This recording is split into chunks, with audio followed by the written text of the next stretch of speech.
I lived in Adams, Tennessee growing up from ages 14 to 18, 2004 to 2008. A couple of weeks after my family and I moved there, something unexpected happened. I was mowing on my dad's tractor with a big 8-foot wide back-end mower. I was going down a hill when my horizon line violently was thrown around as the tractor tires hit something. I disengaged the mower, pulled the tractor around at the base of the hill I had just gone down. My blood went cold as I looked up through the swathe I just cut, like a buzzer going down the middle of someone's head, making a lane in the grass. In that lane were 4 Native American burial graves.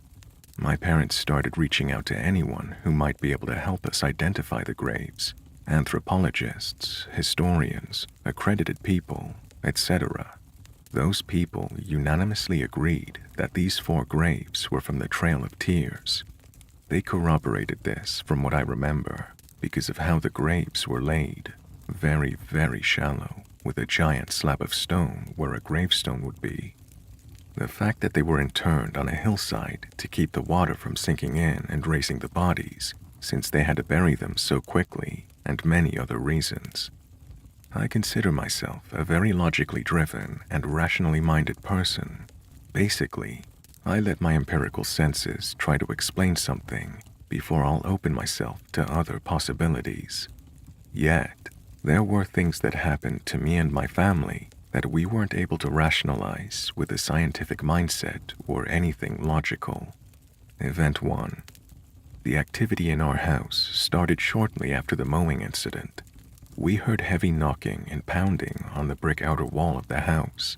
Encircling the house, no matter where you were in the house, you could hear the knocking. Some nights, I would hear running footsteps accompanying the pounding. This activity happened nearly every night. As the nights passed, I started feeling a heavy presence in my room, a suffocating one, like a heavy weight sitting on my solar plexus constantly. Whatever was happening decided to latch onto me. Event 2. Things continued to escalate. One night, I was letting my golden retriever out to go pee. We had a ranch-style house overlooking the Red River. The door we were exiting was on the backside of the house facing the river.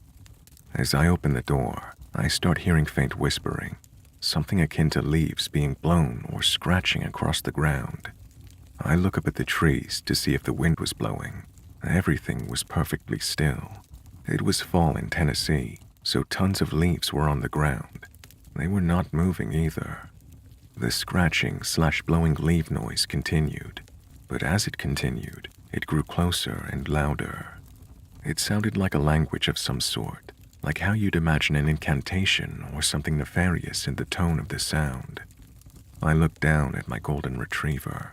All of the hair on her back was standing up, and she was snarling like a rabid wolf, yet not barking, just kind of frozen in a fear response. I started getting extremely nauseous and could smell sulfur. I was completely frozen when my dog launches herself through the door's threshold and starts gnashing her teeth mid-air, snarling and chomping. The voices were now coming from directly in front of me. I could hear them as if someone was standing there a foot or 2 away. I grab my dog mid-air and pull her quickly inside, slam the door, and threw the deadbolt into place. The door frame shook violently as a vicious pounding started hammering on the threshold. I ran with my dog to the center of the house, flipping on every light along the way. We sat there alone all night until the sun came up. Ginger, my golden retriever, laid across my lap the entire night, pressing into me while she whimpered for hours. All I could do was pet her and try to calm her down, which was also helping me downregulate. This was impossible, though. The entire night until sunrise, the back door was thumping. Event 3. It happened when I was coming home from football practice. I had all my gear in a gym bag over my left shoulder. This is important because of how I entered the house. As I closed the front door behind me, I began sitting down the gear bag from my left shoulder, which caused me to look right. The room when you first walked in was our library. where we had a leather couch, chair, piano, bookshelves, and a wooden rocking chair. There was something sitting in the rocking chair. My peripheral vision caught it first, the chair going back and forth. As my vision centered on the chair, there was a humanoid-looking shape sitting there, head down, glancing downward at the book it was holding. Long black hair drawn over its head and completely void of light. To picture what I saw, imagine the silhouette of a person, but rather a void of light. The light coming in around the edges of it seemed to be eaten up by the presence or void. As the light spilled over the contour edges of the humanoid shape, it felt like I'd jumped off a bridge into ice-cold water. I blasted myself backwards against the door, screaming, and fell down. As I was falling, I saw the void blur suddenly as it shot across the wall of the house and out through a huge bay window overlooking the river. My golden retriever was in the next room, and she sprinted to chase the shadow across the walls, barking and clawing at the walls. After it left through the window, my dog came back to me and laid down on my lap until my parents got home. Event 4. I was fishing with my cousin Jack on the river by our house. We were right on the bend of a river, so the moon would be shining on both sides of the river, racing out at 2 lines like a 90-degree angle from the house. It was really beautiful when you weren't on edge. The reason I bring this up, there was a lot of light on the river that evening. Jack was about 10 or so at the time. He reaches up and taps me. "Does that lady need help?" he asks. I looked to where he was pointing, and there was a pale woman dressed in white clothes going back and forth, picking up stones just to the left of us across the river. I had seen her many times before around the property, and whenever I would get close, she would disappear behind a tree, or something similar would happen. Knowing this, I told Jack as calmly as I could that it was time for dinner, and he needed to go up to my mom immediately. When I walked him up and made sure he was on his way, I looked back over, and she was gone, but I could hear a splashing in the water below. Event 5. Myself, my dad, his friends, and some other family members were staked out along the river bend on the gravel bar beneath the rise to our house. Nothing out of the ordinary at first. It was July 4th, and we were having an actual good time for a change. We were all spread out about 15 yards from each other. Each man had a low-end gas Coleman lantern. As the sun was setting, my dad looks over at me like something was bugging him. He told me later he felt like someone had just thrown a bucket of ice water over him before it began. The sun had just gone down when this happened. In unison, all the lanterns were cranked up full blast, then just as quickly became barely a flame. Then the fires roared to life again, down to barely just a flame. Roared to life, then they went completely out. Right as the flames went out, we heard the most godforsaken scream by some woman across the river. Whatever it was kept on screaming, despite our best attempts to call out to help. As her scream reached a crescendo, it sounded like what I could only imagine a person's throat being cut, interrupted her scream. The sound of a deadweight fall of a human body tumbled down the hillside across from us and splashed violently into the water. At this point, all the guys had their flashlights out. That's when something started swimming and splashing around in the water on both sides of the river bend. The splashing receded towards the opposite gravel bar, and whatever it was got out and started pacing back and forth across the rocks there. We were pointing all of our flashlights to where the sound was coming from, but we couldn't identify where it was originating. It's safe to say we were running up the hill at this point. We all got inside the house, locked the doors, then gathered in the central living room. Nobody wanted to leave for fear of what was outside. We all stayed up that night because the wall pounding was more violent than it had ever been. Bam, bam, bam. All night, like the ticking of some demonic clock. I didn't sleep for 2 days after this event. Event 6, Lost Time. I was walking through the woods near the Bell Witch Cave. One moment it was completely sunny and blue skies at about mid-afternoon. The next moment it was overcast and looked like maybe 4 p.m. Event 7, Night Terrors. Torture dreams, being held down and brutally drawn and quartered.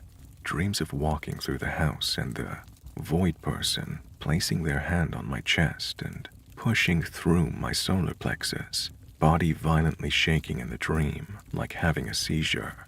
Event 8, visited the Bell House/plantation marker in a tobacco field adjacent to my family's property.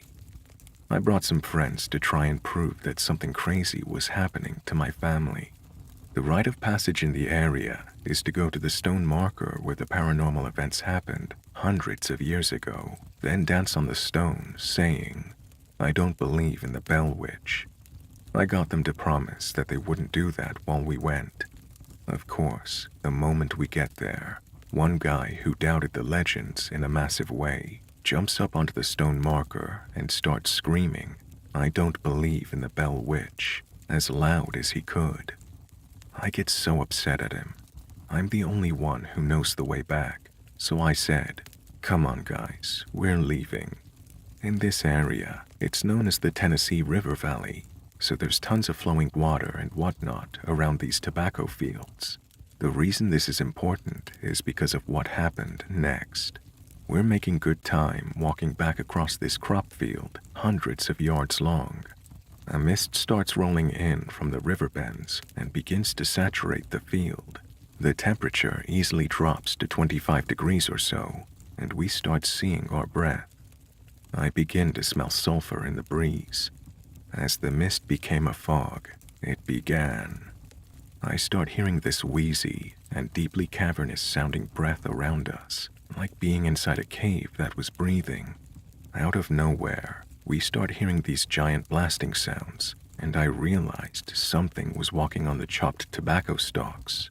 When you step on said stalks, they disintegrate in a very loud way as they burst apart. This starts happening all around us, like an army of native spirits running around, as if we were engaged in bandwagon battle. The blasts were coming from every single direction in the fog. That's when I hear it. That deep, cavernous noise turns into this giant sniffing sound, like some Lovecraftian beast smelling its prey just out of sight. At this point, I yell, "Run," in pure panic mode. We take off across the field, trying not to trip and be skewered on the stalks. They dry out and get really sharp where they harvest them. Also, Robertson County is the largest producer of tobacco per square mile, so these fields are everywhere. Fun fact. As we're exiting the field and our feet hit the gravel road, the lower part of my back suddenly explodes in agony. I look down, and there's this massive rock laying at my feet, and I realized that I'd just been assaulted. By the time I got to my house and examined my back in a mirror, the bruise was about the size of a basketball and was already turning black. Event 8. I woke up outside at about 3 in the morning. I was laying next to the 4 graves on the property. The night was awfully cold, but I woke up soaked in sweat.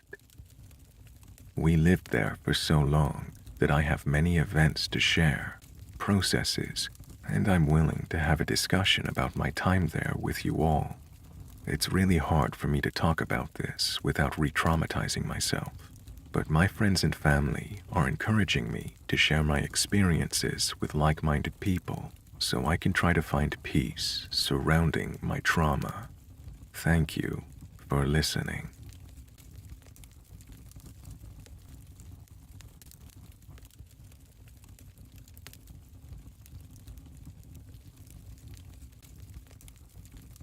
This story dates back to the late 90s. I was 15 at the time, living in Bournemouth in the UK with my family. My parents purchased a Victorian 9-bedroom hotel, and we moved into the hotel owner's accommodation. My parents had their room on the ground floor, and my brother and I had a room each in the basement. The hotel was a nice place. It had a happy feel to it, except in certain areas. There was one room, room 7, on the top floor, that had a strange vibe when inside it. Whilst cleaning this room, there was a closeness, as if all the air around was closing in on you, and a ring in your ears that only really became apparent when you left the room itself. I always kept the door open when I had to work on this room, and was happy when I got to leave. We will come back to this room later.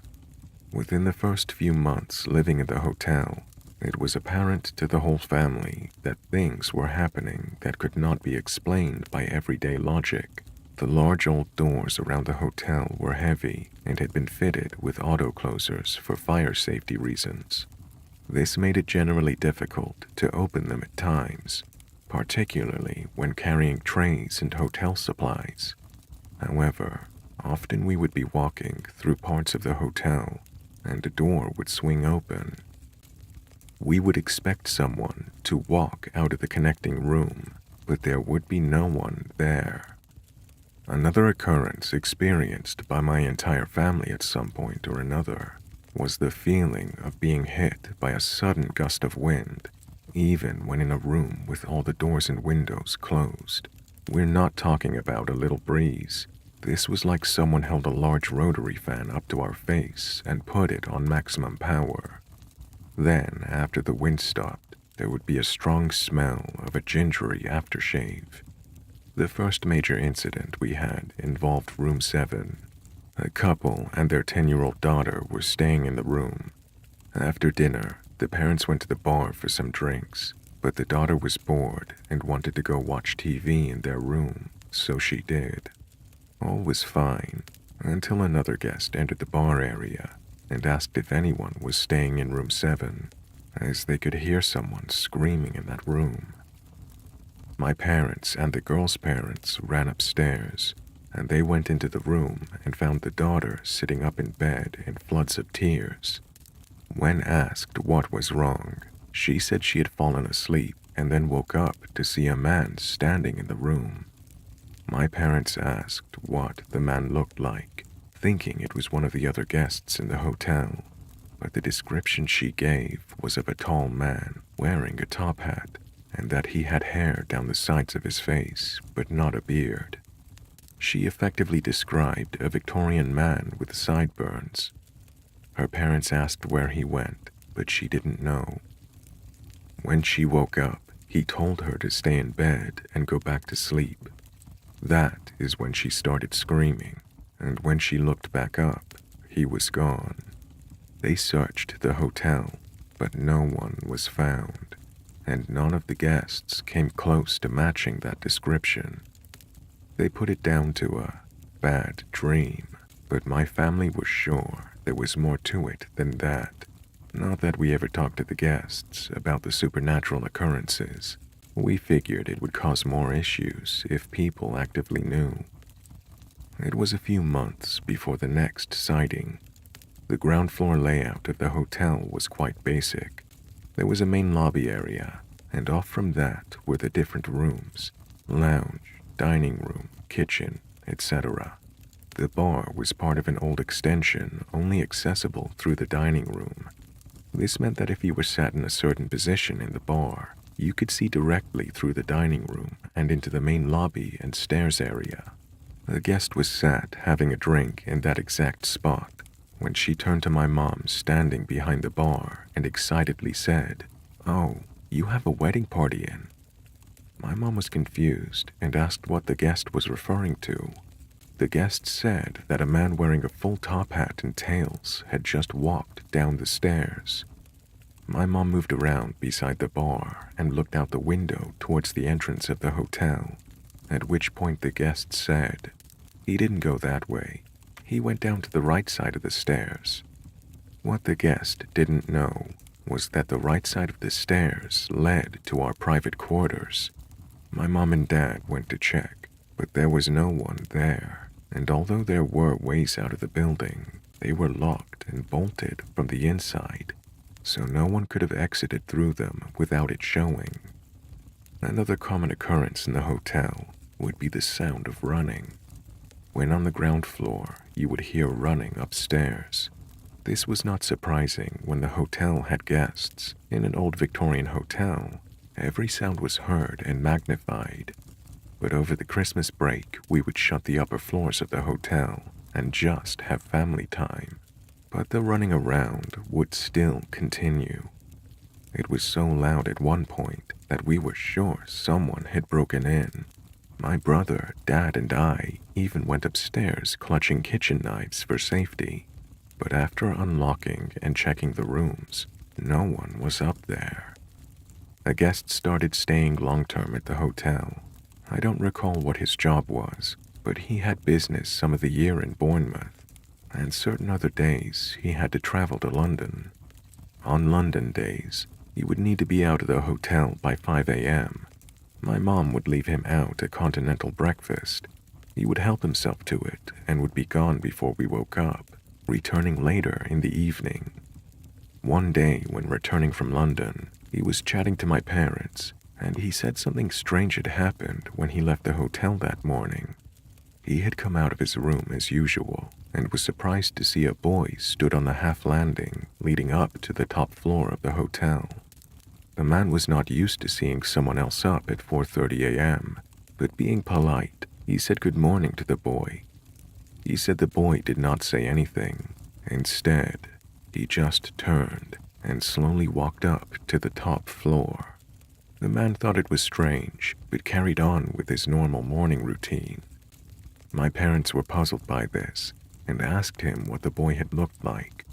He said he was around 8 to 9 years old, but could not recall what the boy was wearing. The reason my parents were confused was because at the time we had no children staying in the hotel. Many months later, whilst serving breakfast, a guest came into the dining room and quite loudly asked my mom, "Is this hotel haunted?" All the other guests stopped eating, intrigued by the question, and even more so by what the answer would be. My mom played it cool, simply saying, "Why do you ask?" The lady implied that she'd woken up in the night and there was a boy stood in her room. She said hello to the boy, and he vanished. My mom acted surprised and said it was the first she'd heard of anything like that. Again, playing it down in front of all the other listening ears. The final incident involved me. I had been saving my money up to buy a watch. I had finally managed to get enough money together, and I had made my way to town to pick up the watch. It was my first ever expensive purchase. When it was time to go to bed, I took the watch off and went to put it on the bedside table. However, in each room, there were internal phones next to the bed. This was in case my parents needed our help or guests were checking in, so we could be called to assist. The bedside table in my room was so small, the phone took up all of the space. For that reason, I decided to lay the watch over the receiver of the phone and hope no one called me in the night. My bed was one of those large metal bunk beds. It had a single bed at the top and a sofa bed below that folded out into a small double. I slept on the bottom, partly because it was a double, but realistically, because the ceiling was so low, you could not physically sleep up there anyway. I remember being woken up in the night to the loudest clanging metal sound as my whole bed shook. It felt and sounded as though someone had taken a run and jump and landed on the metal ladder of the bed. I was facing the wall at the time and remember the utter fear I felt. I would say it's the only time in my life I've ever been frozen in fear. No part of me would move. I just lay there, too scared to turn over and see what had caused the entire bed to shake. I'm not sure I would have been able to call for my brother, but he was away at PGL summer camp, so he couldn't have helped me anyway. I lay there for hours, just staring at that wall. Finally, the light shone down the basement window and filled my room. I plucked up the courage to turn and look, and thankfully, there was nothing there. I sat up in bed, and the first thing I noticed was that the watch was gone from on top of the phone. I searched around on the floor, thinking maybe it had slid off. Then I thought about the noise my bed had made, as if someone had jumped on it. Slowly peering up to the top bed. There, in the middle of the mattress, was my watch. I guess the little boy had wanted to play with it, too. My mom went on to research the local history of the hotel. She was able to find out that a doctor had lived there when it was first built as a house, and during the time there, a young boy had died from an illness, but I can't remember the exact details of how. We owned the hotel for many years before selling it. It was later converted into flats, and I often wonder if they still have any occurrences.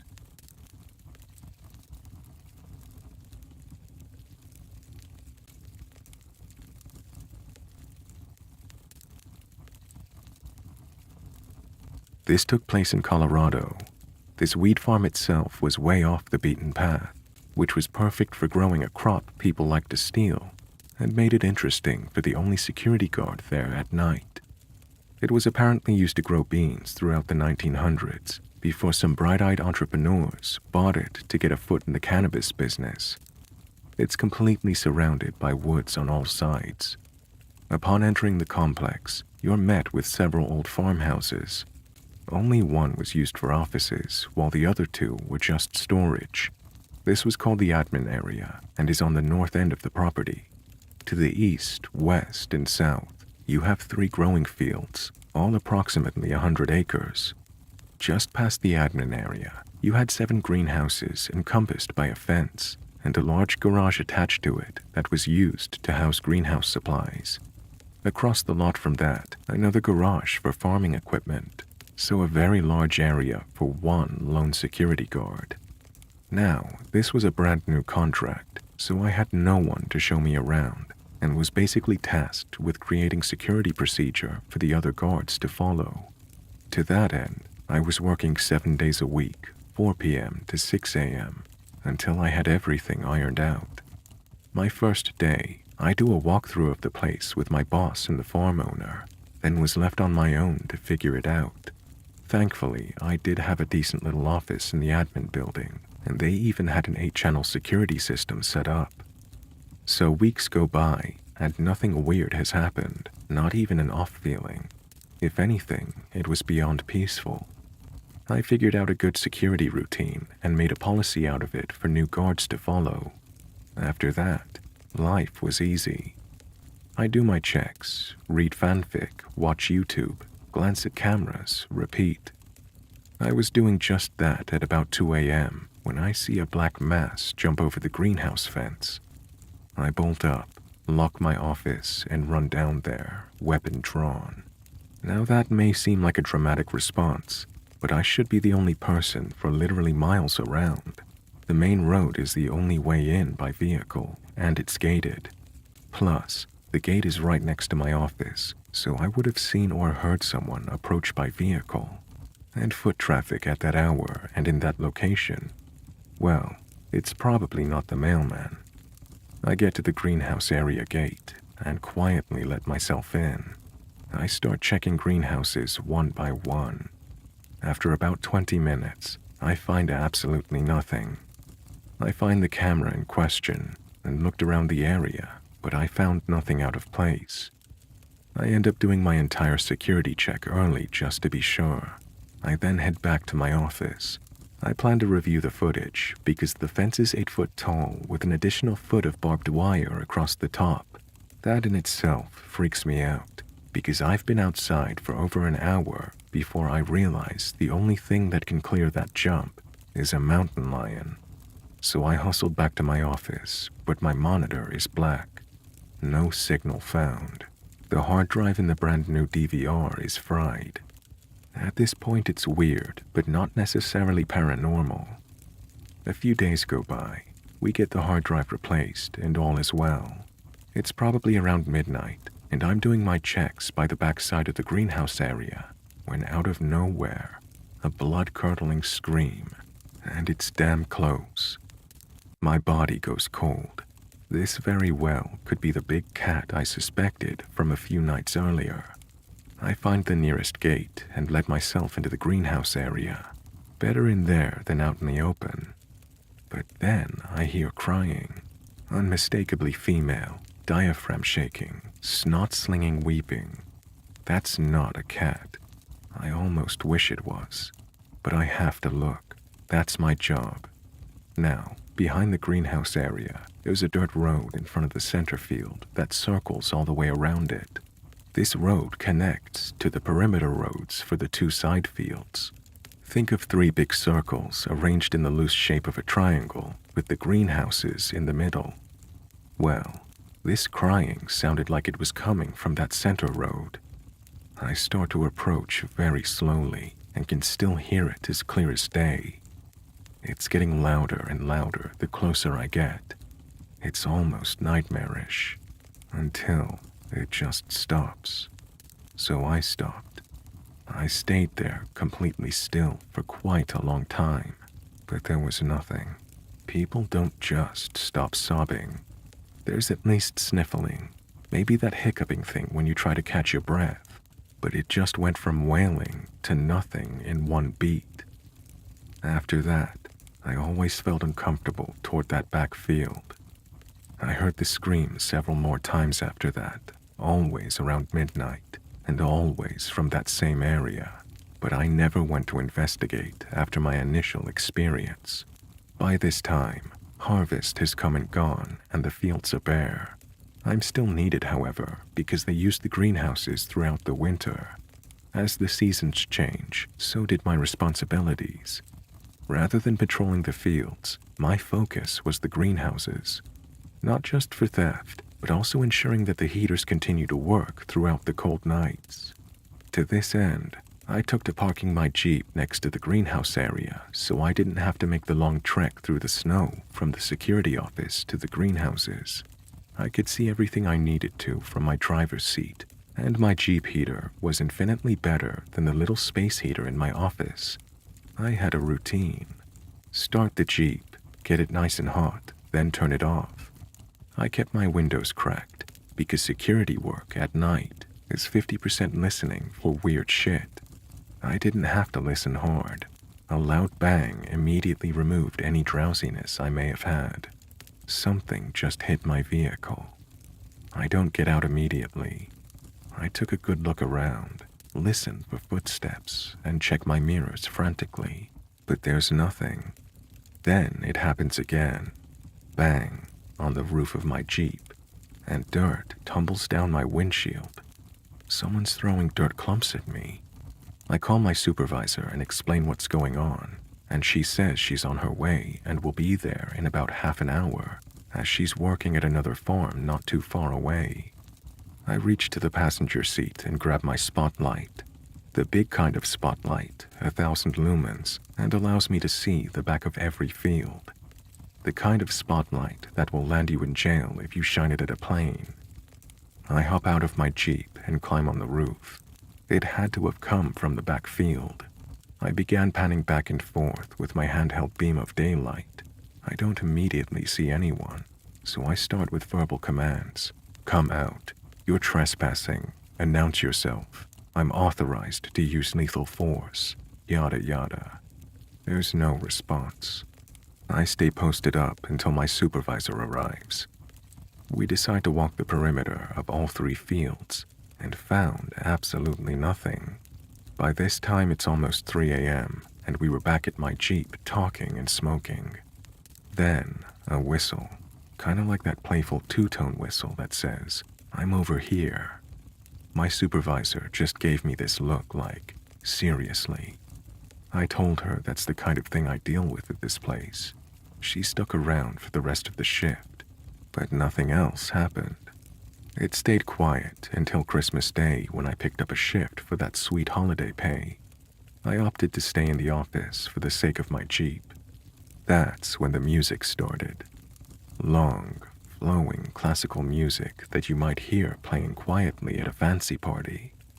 I listened. then stood up and listened some more.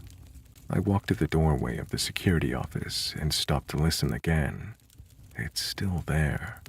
I stepped out, and it stops. I pause to a dead silence. I step back into my office, and I can hear it again. I poke my head out, and it stops. I lean back in, and it starts again. It was almost cartoonish. It went on for quite a while, and gradually faded away. There's nothing in that old building that plays music. No radio, PA systems, and no one had forgotten a cell phone. It wasn't my phone, as I'd actually tried to record it, but I picked up nothing but a white noise. I walked outside on the off chance it was coming from miles away, but nothing. I only ever heard that music on Christmas Day. After that, I'd actually gotten permission to bring my husky to work, and he loved the farm, especially in the snow. But some nights, he wouldn't leave my side. He would actually growl at things I had no perception of, which you know is strange if you own a husky. The strangest thing about that place was you could just tell it was going to be a normal night or not when you got there. Some days the atmosphere was just different. A lot of other things happened there, but those weren't the big ones. If I get a decent response, I may share a few more stories from my time in the Marines or during my time as a cop. Thank you for listening.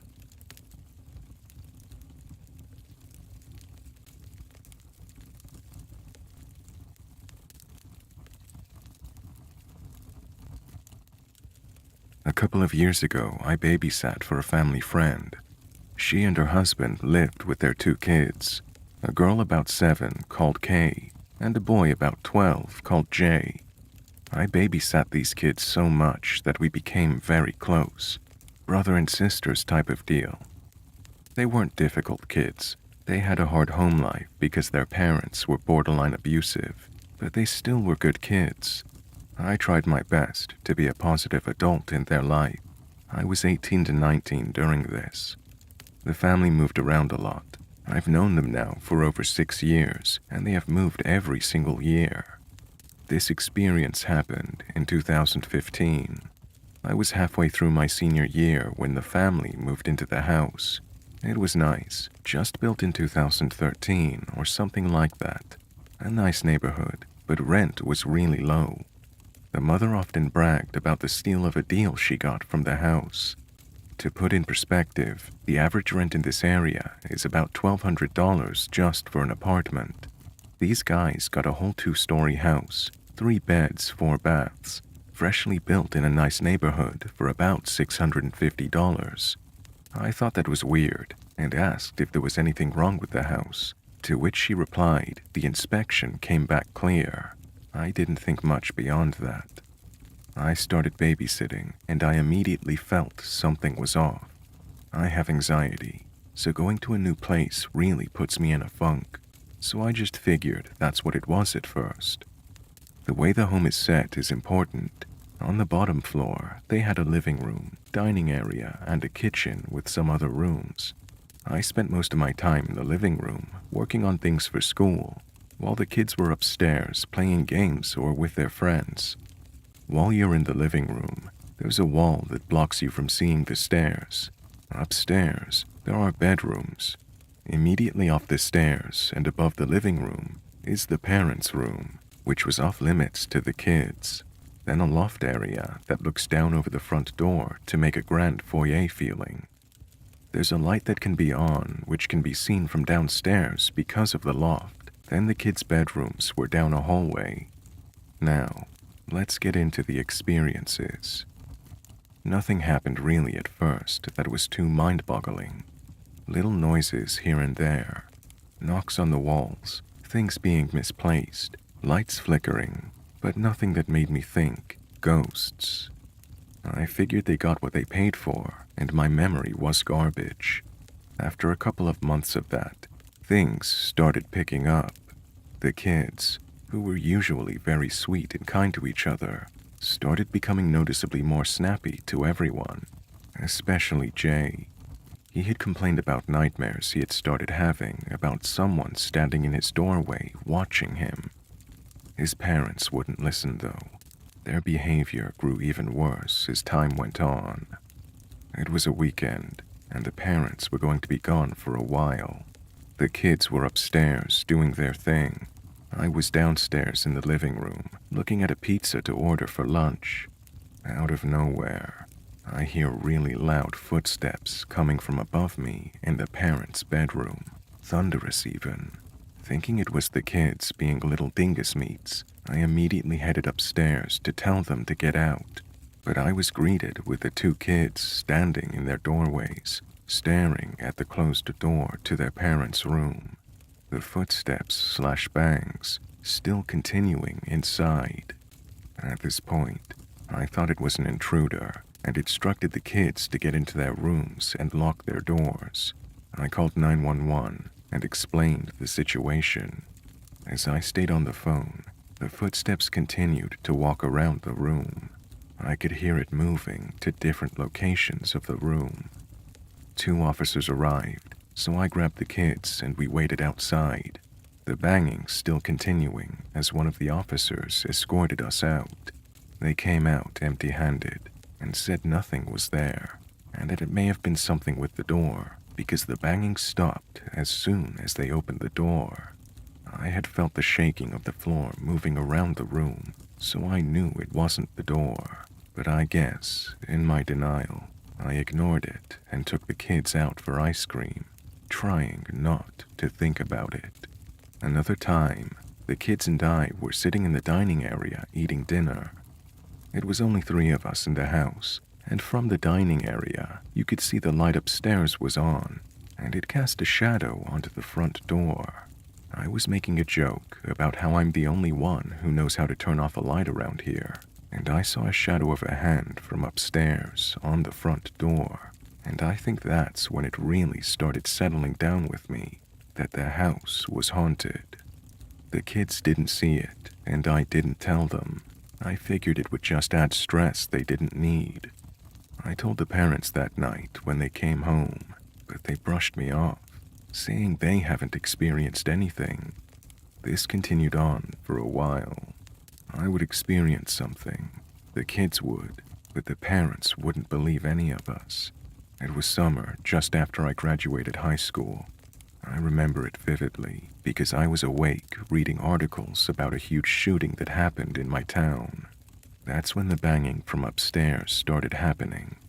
I was used to it at this point, but what I was not used to was the banging footsteps coming down the stairs. These steps were methodical and menacing.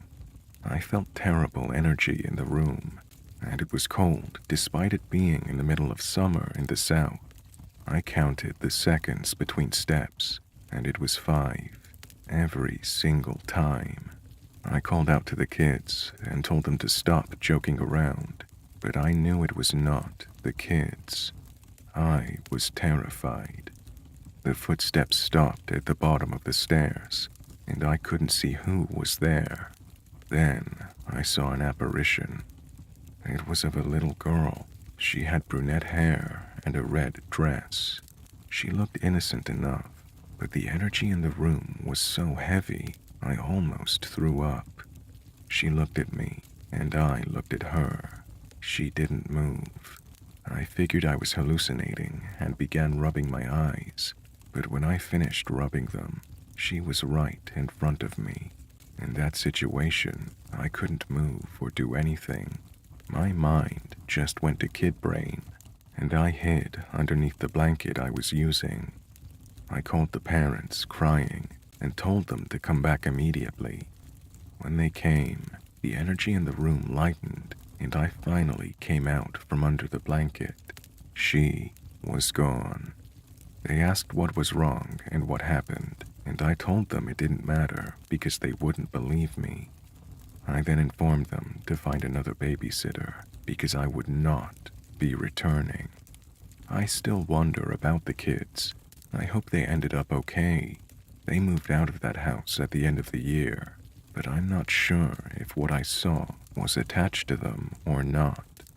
I'm still not sure what I saw.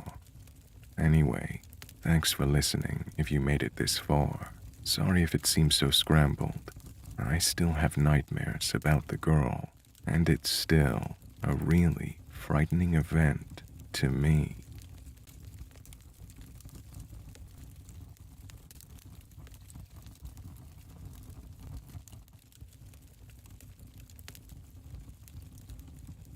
"12 years ago, we moved into a very haunted apartment.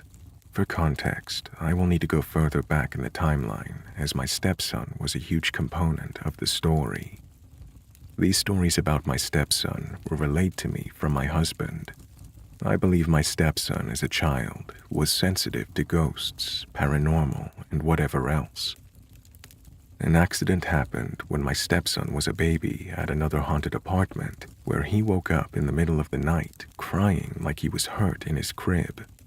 My husband and his mom noticed 3 scratches on his back. Of course, this can be explained, yet my husband insisted that those scratches were not there prior to putting him to sleep. Another strange phenomenon is that almost every photo of my stepson had some orb near him. Of course, this can be explained, yet there were photos of just his foot in the background and a well-placed orb near his foot. No matter the location of the photo, 90% of the photos we had of him had this weird orb. Now jumping back 12 years ago, we had found an apartment to rent. We had terrible credit, and the landlord gave us a chance. We were excited as the apartment was in a relatively decent part of town, and also to be getting our own space as we'd been living with my mom. One thing I remember when the landlord first showed us the apartment is that he said he had to do extensive renovations to it as the previous tenants destroyed the place. The first month, I started noticing small shadows from the 2 bedrooms out of the corner of my eyes. I chalked it up to just exhaustion because I had my then 1-year-old son. Things grew more intense when I put my 1-year-old down for a nap and decided to shower. I left the door open that led from the single bathroom to my bedroom, just in case my 1-year-old woke up. As I was showering, I felt as though someone was watching me. When I opened my eyes, I see a black shadow run past the door. My 1-year-old started crying hysterically. I got out of the shower and looked around the house, convinced someone broke in. I checked the front door, and everything was locked. A month or so passed from this incident. My 2 stepkids, 7 and 8 at the time, would come 1 day a week on some weekends. Their room was relatively unused. I started hearing their sliding wood closet doors knock, and a strange rotten egg smell coming from their room. I searched high and low for the source of the smell, but I never found anything. My mother-in-law had stayed over a few times and would tease that the kids must have left an egg salad sandwich somewhere. My husband heard the knocking at some point, yet chalked it up to the air conditioning kicking on.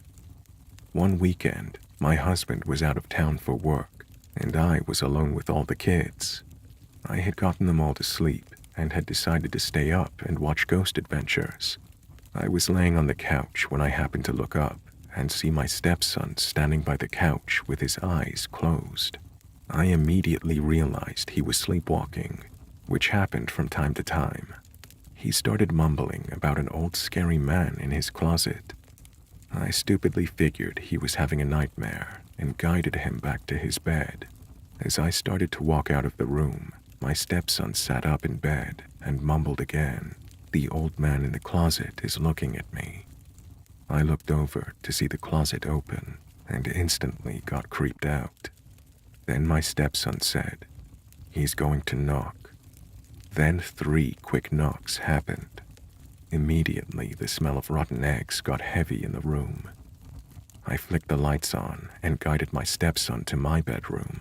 I was freaking out internally because my stepdaughter was on the bunk in that room sleeping, and I did not want to leave her alone.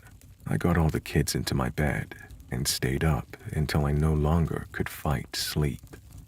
I'm not really religious, but I asked my mother for some advice on what to do. She said to pray over the rooms and get oil on my fingers and place crosses over each door frame. I did exactly what she told me to, That night, I had a terrible nightmare that my mom was possessed. In the nightmare, she had died a gruesome death that I was made to watch. I woke up hysterically crying. I wanted nothing more than to be able to just move, but it was not an option. After this, the activity in the apartment calmed, yet one new thing started happening. One night, I woke up to my bed shaking. It felt as though someone had placed their knees against our mattress and was shaking it. As soon as I tried to wake my husband up to see if he felt it, it would immediately stop. This would happen weekly. For context, my 1-year-old son slept in a toddler bed in front of our bed. One night, my 1-year-old and I were up in the living room.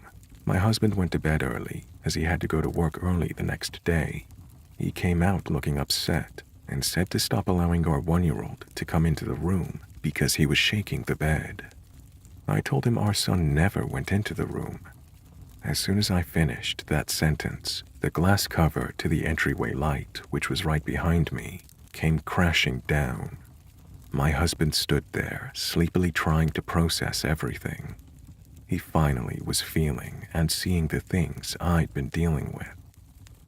One day, a house nearby was for rent, and we moved out. We were at this apartment for less than a year. We never experienced anything like what we'd experienced in that apartment. I felt relief because I was worried that whatever was in this place might attach itself to us. My stepson passed away in 2019 due to possible COVID. I had told him the story prior to his passing when he was in his teens, and he claimed to not remember the incident in the apartment. I fully believe he saw whatever entity was in that apartment.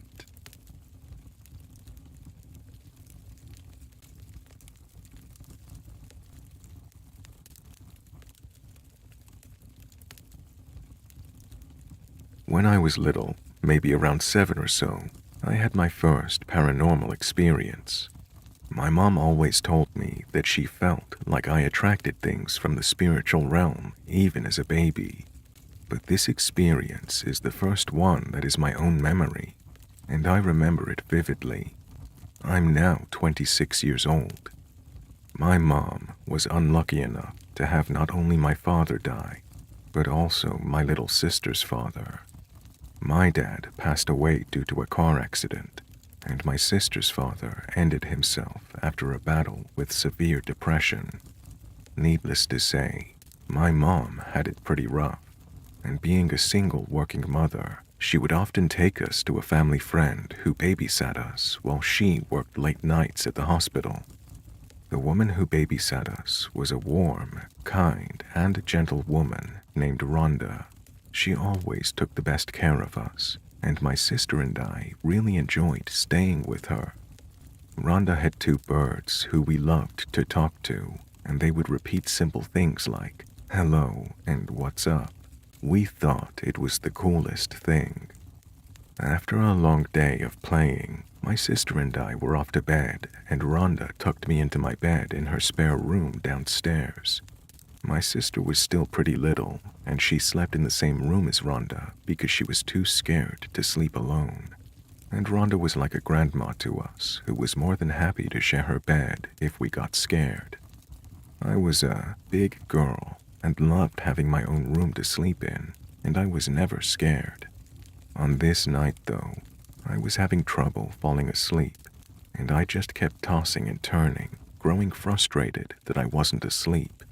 And for some reason, I began to get anxiety and become fearful. I didn't know why I was scared, but I was. After what felt like forever of me laying there, contemplating getting up and crawling into Rhonda's bed, I heard something in a low, calm, male voice say, "Marissa, it's okay, just go to sleep." This surprised me, but it didn't scare me. I believe that as a child, you're more open and susceptible to paranormal things due to the fact that you're not conditioned to be fearful yet. With age, you learn what's scary and all the things that go bump in the night that you should run away from. but I was still so innocent that I didn't register this as threatening. Actually, this calmed me down, and I started to feel very tired and just accepted what the voice told me and went to sleep. The next morning, Rhonda made us breakfast as she always did. She sat across from me and sipped her coffee that I always ask for a sip of, because if I wasn't already a strange child, I also had a taste for coffee. She asked me how I slept, and I told her that I was scared and that someone told me to go to sleep. She looked at me confused, and she asked me if I had a dream that someone was talking to me, and I told her no, I was awake. She said it was probably the birds talking, and again, I told her I was sure it wasn't. She then asked me if it was a man's voice or a woman's voice, and when I instantly said it was a man's voice, her face changed from the usual cheery warm expression to put off and uncomfortable. I had never seen her face look like that before, and I think that's why I remember this so vividly. She changed the subject quickly, and we went about our day, and I didn't think about that again for years. Fast forward into my teens. My mom and I were having a discussion about the paranormal because I had a lot of strange activity happening, and she asked me what the first experience I remember was. I shared the story about the man's voice at Rhonda's house and how odd Rhonda's reaction was, and my mom looked at me and her eyes widened a bit. Now, Rhonda went a little MIA a few years later, and unfortunately, she just slowly lost contact with us, and eventually she was no longer a part of our lives. I hadn't seen her in years. When my mom collected her thoughts, she looked at me and said, "Marissa, you know Rhonda's son died in that room, right?" I did not. I knew she had a son who passed away of a tragic overdose, but I was so young and never met him, so I didn't think about it. I looked back at my mom, and we didn't have to say anything. We both were thinking the same thing. If I was hearing a spirit speak to me, there's a good chance it could have been her son. From what my mom said about him, he was a very kind and caring person, much like his mom. Maybe that's why I wasn't afraid when if he spoke to me. I'm not saying that this is factually what happened, but it does make me wonder. The voice I heard was real, that much I do know. Regardless of who it belonged to, it's sure to me that much is true. Since that experience, I've had many, many more, and unfortunately, they got much more sinister as I got older. It got very, very dark for a while, and I witnessed things that you usually only see in horror movies. I still think of this experience often, and I hope that you enjoyed listening to my testimony. If you did enjoy this story, I also share my experiences as well as other strange and unusual things on my YouTube channel. My handle is Marissa White. Thank you for taking the time to listen to this. And remember, the spirit realm is just as real as you or I.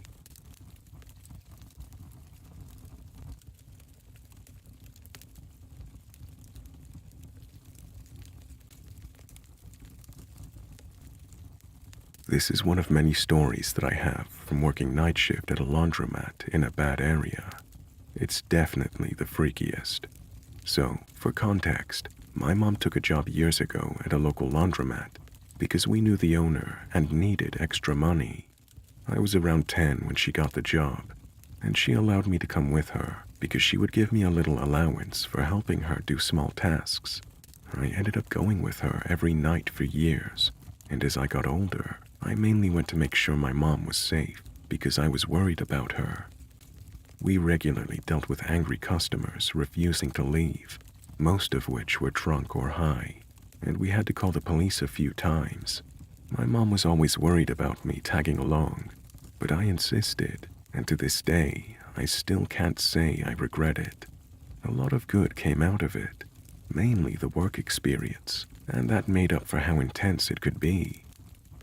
I had a lot of interesting stories from that time, But this one takes the cake for the most horrifying, and it took place when I was about 12. Being the young and dumb kid that I was, I designated myself the job of chasing people off when it was closing time. We would have people parking behind the building pretty regularly, so I would walk to the side of the building and start yelling that they were now trespassing and that I'd call the cops if they didn't leave.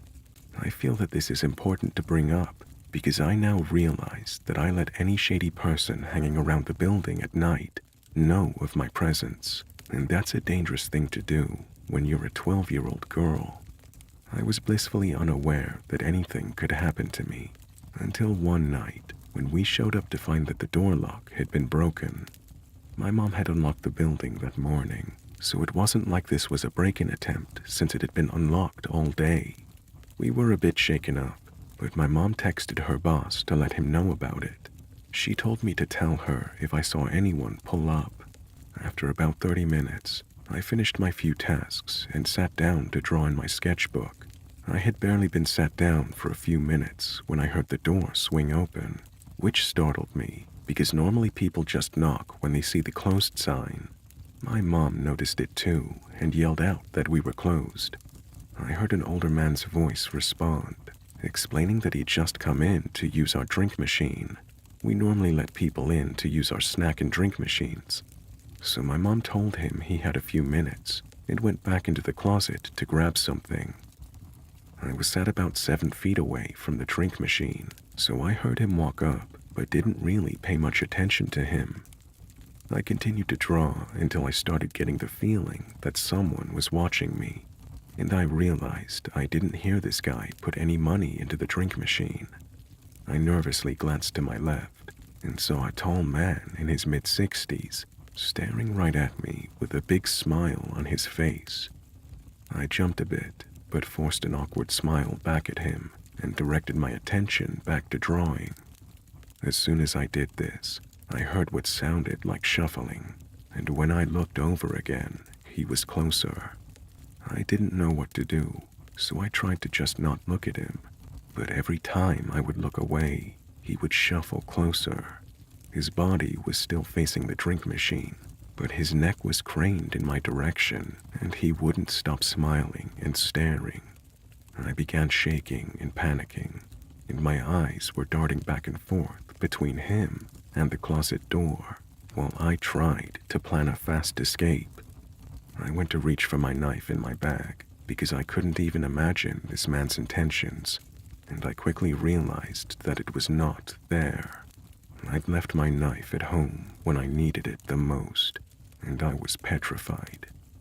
I decided to just stare back at him, despite being terrified and trembling violently, and after what felt like an eternity, he suddenly broke eye contact and yelled to my mom to have a good night before turning around and walking out. Relief hit me instantly, and I tried to calm myself down after what had just happened. I thought I was finally safe and started to get up to go splash some water on my face when I saw him sit down on the bench outside. Panic and dread hit me like a brick, and I sprinted into the closet to hide. I filled my mom in on everything, and she told me to run to the car and she'd get between me and him, and that she'd pepper spray him if needed. I did as she told me and ran to the car, and as I passed him, he stood up and began walking toward the car. My mom yelled at him to get away from it, and his reaction was to try to calmly start a conversation about the make and model of her car, all while staring right at me. She ignored him, hopped in the car, locked us in, and started backing up as quickly as she could. I ducked down in my seat, but I could still see him standing there, and I know he could see me because I watched as he lifted his hand and waved me goodbye before walking around to the back of the building and disappearing into the darkness. I felt sick. I couldn't sleep that night, and I never dared set foot anywhere near the back of that building again. So I guess that was a lesson learned. So, creepy, old, smiling man, let's not meet again.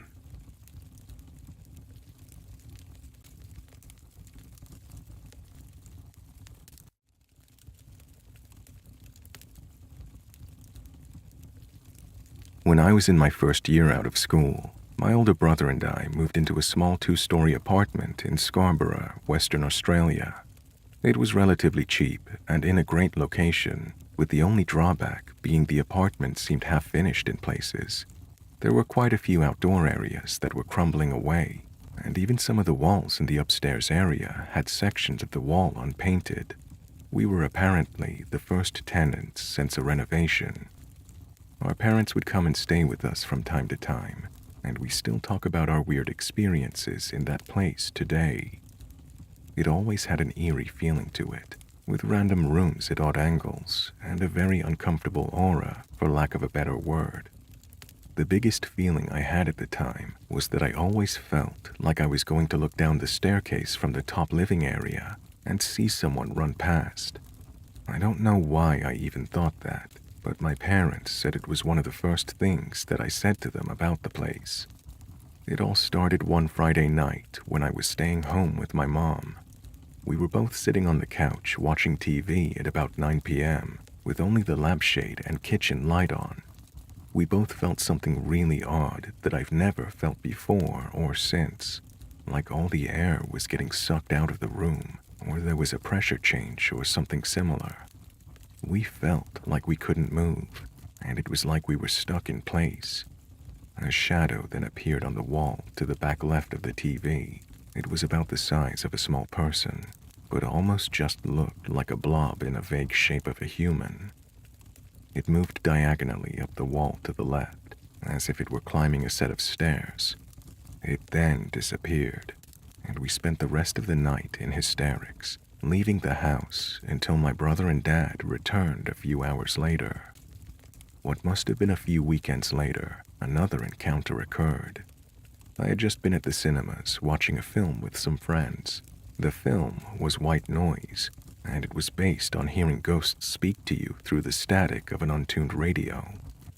It was a pretty average movie, but an interesting idea. That night, while asleep in bed, my clock radio turned on max volume right next to my head at about 1 a.m. It was 10 seconds of chaos as I tried to turn off the radio alarm, but nothing was turning off the sound. In my half-asleep state, I didn't think to pull it out of the wall. After about 10 seconds, it finally turned off. I somehow went back to sleep, but I remember at the time knowing that it was the scariest thing that had ever happened to me, and that I had just encountered something. The next morning, I woke up to find the cord for the alarm clock in the middle of the room under my bed, nowhere near the wall. Not long after that encounter, we had some friends around for some drinks in our main living room, and there was another incident. An old CD player of my brother's was sitting on the table, and all of a sudden it turned on at max volume. It was playing some weird Indian sitar-sounding music. Needless to say, it scared the hell out of everyone in the room, if not only because of the loud noise out of nowhere. At another point during the night, the sound of a girl screaming came from upstairs and was eventually explained away by one of my friends as coming from a neighbor's house, even though it felt like it was directly above us. Another instance occurred on an evening when my mom was staying with us and my brother and dad were away. We had a table tennis table in our garage that was connected to the house through the laundry room. I had fallen asleep on the couch and woke up at about 2 a.m. I went to the laundry to have a drink of water from the tap, and I could hear people playing tennis beyond the door to the garage. I was frozen in fear. I put my ear right up to the door, and I could hear the sounds of a game being played, but I knew that my mom and myself were the only ones in the apartment. I retreated and went to bed, knowing that I was too weak to open the door and confront whatever was in there. I somehow fell asleep. The next morning I woke up and went downstairs for breakfast. The first thing my mom said to me is, "How late were you and your friends up playing table tennis last night?" I got up to go to the toilet at 3 a.m., and I could hear a game going on in there. So that was pretty spine-tingling. The last story that I can think of at the moment is when I was at a friend's house one night. I received a phone call from my brother who was at home. As I answered, he said, "How drunk are you? I can hear you rattling the keys in the door." I explained that I was at a friend's house, to which he replied, "Shit," and he hung up. He calls me back 5 minutes later and explained that as soon as he hung up, he heard what sounded like a large animal run along the side of the house from the front, along the side fence, and within seconds was knocking aggressively at the back door. He went to the back door and there was nothing there. Does anyone have any ideas as to what we are dealing with?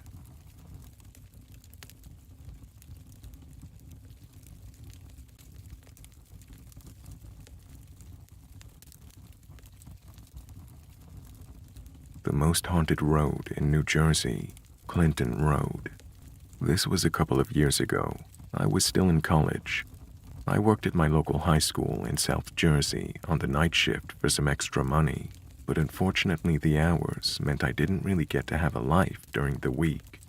I get a call from my friend group on a Friday before I headed into work, saying they were going to explore Clinton Road, which was known to be the scariest road in New Jersey.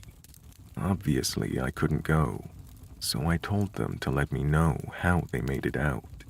Later in the night, I get a call from them in panic, saying all these crazy things happened to them.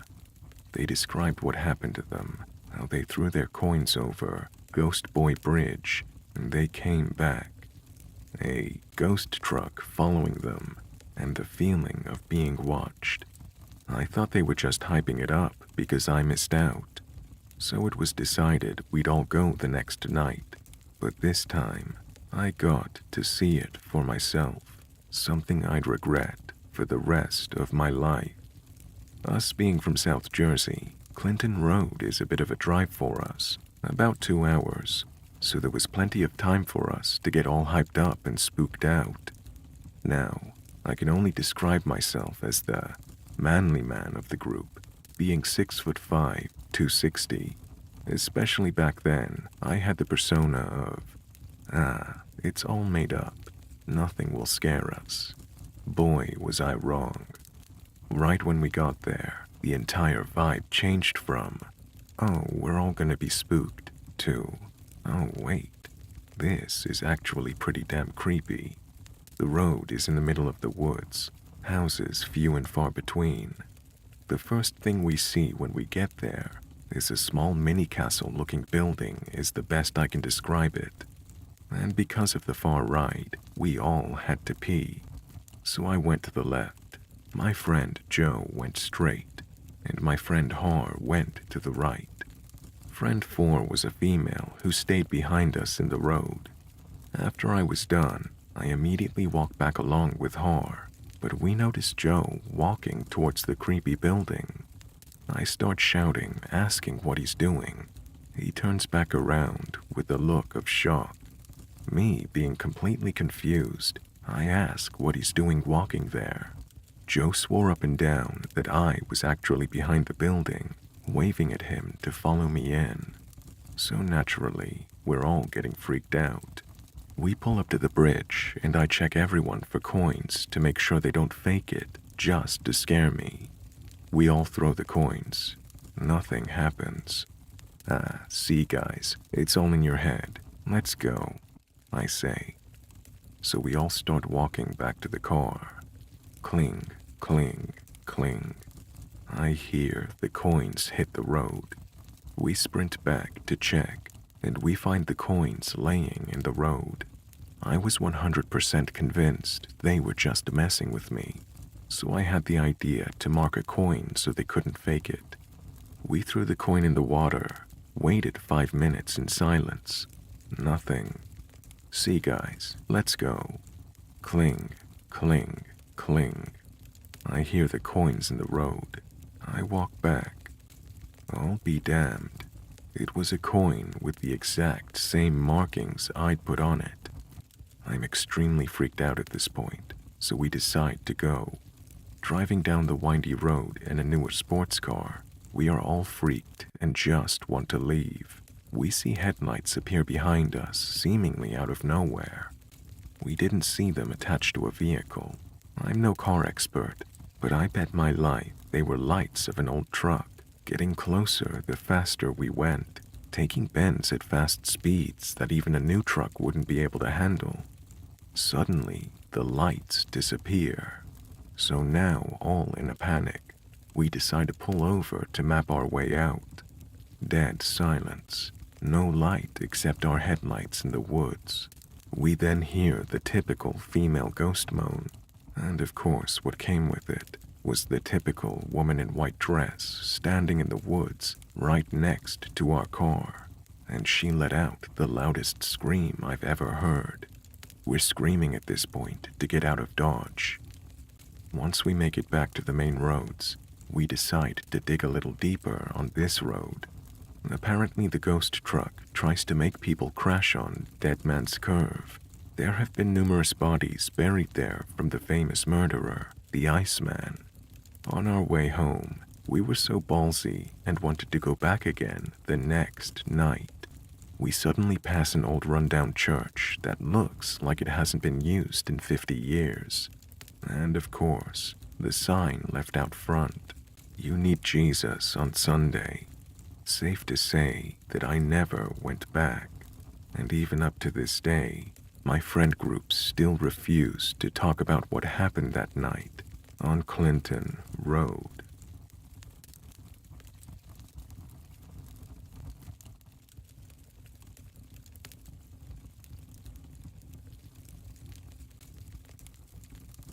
This is the story about how 3 US Marines were scared shitless within only a few hours, including myself. I have a friend who's really into the paranormal, like myself, Jake. It was October 2018, and we just wanted to go ghost hunting or explore supposedly haunted buildings and areas. We had been researching and decided our drive limit was 4 hours. I came across a place called the Devil's Tramping Ground. At the place, there's a circle in the woods that can't grow grass, and the trees make a circle around it. As the legend has it, the devil himself uses that circle of sand and dirt as a portal. He comes to Earth at night and stomps on the ground, pacing back and forth. We read that if you try to sleep there, on the circle, you will hear a soothing female singing, which will put you to sleep, and then you will wake up in a different location. So what did we do? Brought tents, sleeping bags, chairs, and beer, of course. Okay, back to the story. Jake and I were planning our trip, and another one of my buddies caught wind of it. My buddy's name was Nick. We were all set to go on Friday when we got out of work. We left base at around 4 p.m. and didn't hit the road until roughly 8 p.m. because we kept getting sidetracked at different stores. I'll skip right to the good part. We get off the highway. It's close to midnight. We have our GPS on, and it wants us to go down the only damn road with no streetlights. Of course, we start driving down that narrow, dark road slowly, so we can find the clearing for the Devil's Tramping Ground. We read that there would be satanic symbols in front of the clearing written on the road. We had our eyes peeled. There was something odd about this road. I shit you not. We were being chased the entire way by about 10 dogs and 1 black dog. Every dog was barking except for that black dog. He kept appearing in the woods to the left of us and in front of us as we were driving, as if he was trying to turn us around. We found the symbols and knew it was there. The dogs hadn't followed us that far. We parked and got out with flashlights to scope out the area. I'm not gonna lie. It was extremely unsettling. We made our way up to the circle and thought, perfect, let's go get our shit. Fast forward about an hour. It's quiet. We have our tents set up in a circle, with our chairs set up surrounding our cooler. We were just telling ghost stories and drinking. Nothing really seemed to bother us other than the occasional twig snapping that sounded like footsteps and the feeling of being watched. We just chalked it up to the animals. It's 2 a.m. now. I start to hear voices all around me, and I'm not the only one. Nick and Jake heard it too. It felt like we were about to be jumped by a group of men surrounding us, but we knew whatever it was wasn't human. The voices stopped, and I shit you not, at the same time, the car light turned on. We went to the car to find all of the doors open.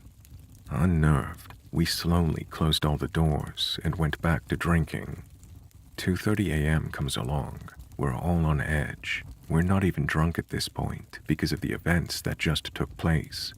Everyone was silent. I could hear and feel my heart beating out of my chest.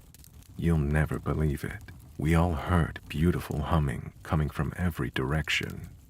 I wish I could describe how it sounded, but we knew that was not good. We all leaned as the singing was going on. Without one word spoken, we all got up and went to the car and got out of there. We then visited Lydia's bridge because it was nearby, and it said that Lydia walks the road on the bridge at night.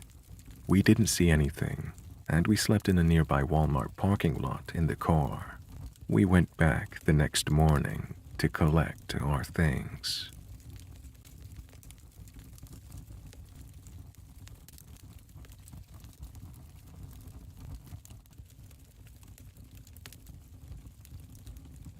I thought you guys might enjoy this.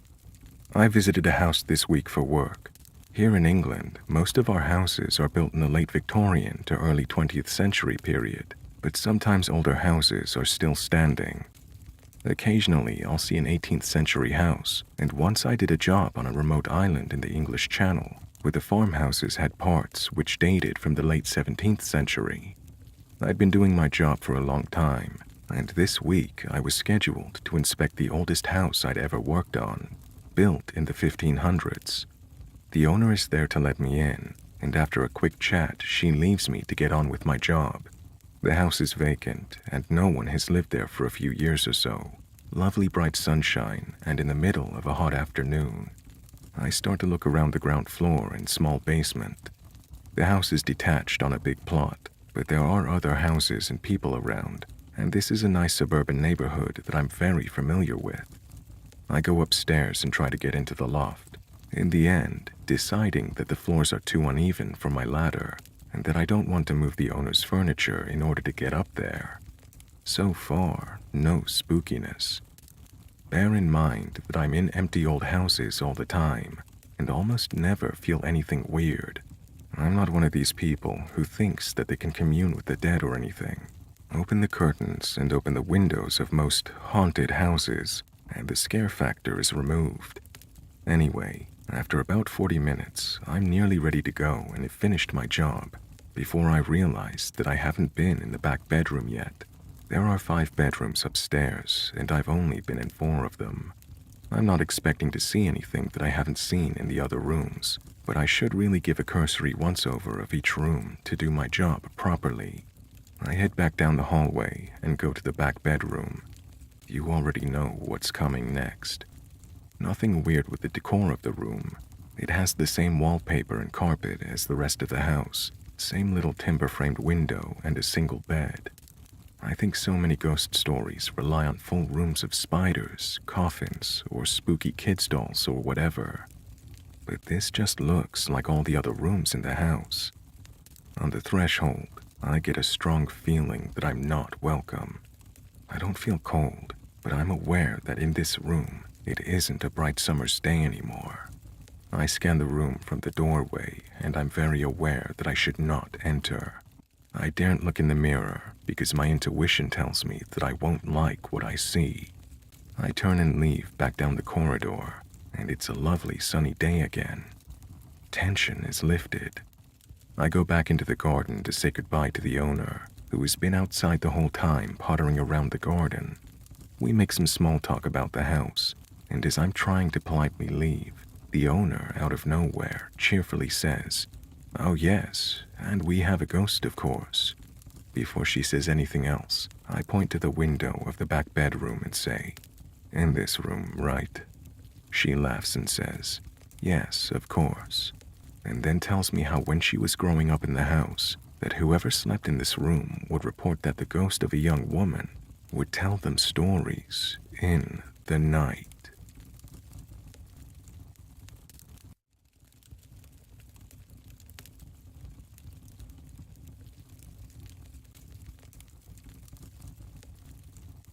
A little story time.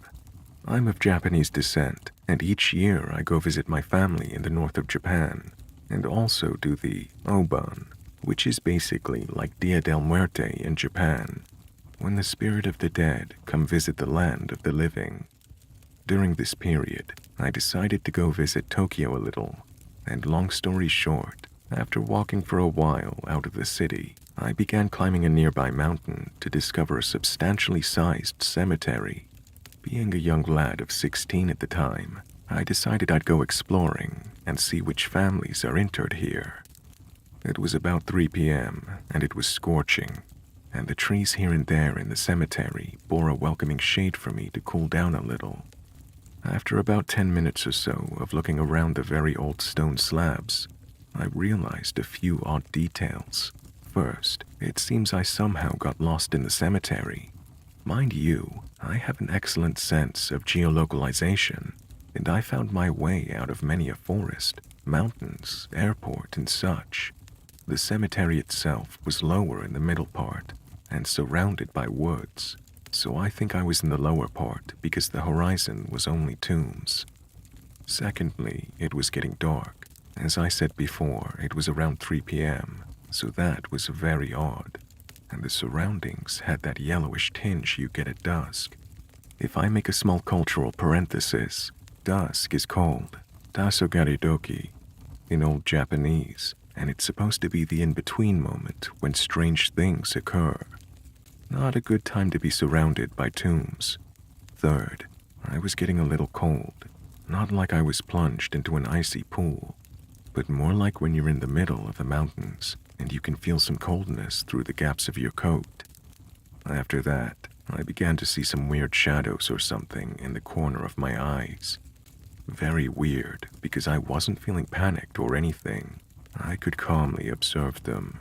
It was moving like old lava lamps, very deliberately, and sometimes looked a bit human-shaped or like huge faces. I was walking toward it because I thought if it can harm me physically, I can certainly punch it. But it was like a mirage and it was fluttering.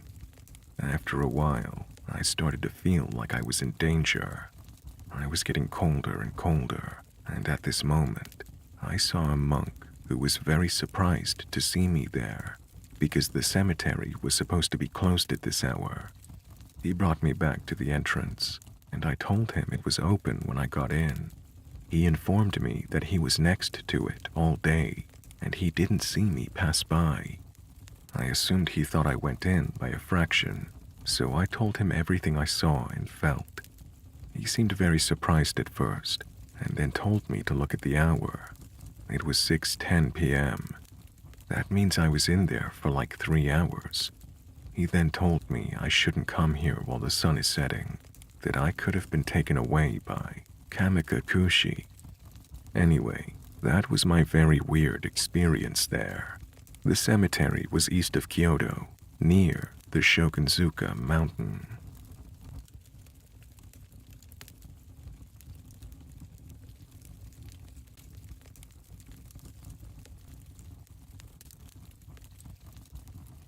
So I've been holding on to this experience for about a year now, and I've decided to share it with you guys, mostly to get it off of my chest. I work in a deep underground potash mine. For anyone who's never experienced what it's like to be several thousand feet underground, it's a very uncanny experience. There's no natural lighting, and usually the only artificial light comes from your cap lamp or any vehicles you're operating. You can hear the earth shift and the vast weight above you slowly bear down on the tunnel you're working in. I've been working underground for about 6 months and was being sent to an abandoned part of the mine to make it safe enough for crews to be sent in to recover some equipment and machinery that had been left behind. The area I was being sent to was infamous for being the location a mine operator called Chris had been killed by being pinched in between 2 pieces of equipment and having his torso split in half. This accident had shaken a lot of the guys underground, and many refused to work in that area again. So as the junior operator, I was the unlucky bastard that had to go in. I was sent in by myself to get the job started and was supposed to get another operator to come help me once I was ready. The beginning tunnel had so much potash dust piled up over the years that it reached my knees and made it impossible to see while driving in my bolter. A bolter is a vehicle that drives 8-foot metal bolts into the ceiling to prevent the ceiling from caving in. I remember feeling so uneasy while I was in there. It was like I wasn't supposed to be there. Once I got to my first location to start bolting, I began setting everything up. I was setting up bolts when I noticed a moving light come from the opposite end of the tunnel from where I'd entered. I initially thought it could be another worker that was also doing work in that tunnel, so I started doing cap lamp signals. It's our own form of sign language with our lights so we can communicate. I signaled for whoever's light that was to come towards me. Once I made that signal, the light stopped moving and after a few seconds disappeared. I was becoming worried and tried to reason to myself what the light could be. It really couldn't have been another worker because it wasn't safe to go any farther until my work was done. It couldn't have been a piece of equipment because it responded to my light. I was terrified and honestly didn't know what to do. I was scared to attempt to leave because my bolter kicked up so much dust, but I also didn't want to go by foot because I'd only have my cap lamp for lighting. I decided to stay camped inside my bolter until my backup arrived. The light never returned, and when my coworker arrived, I gained enough confidence to finish the job and leave. I don't know what I saw, but I can't help but think it's the soul of Chris. The idea of his soul being trapped in that tunnel really bothers me, and I actually left the underground for a surface position, partially because of this encounter.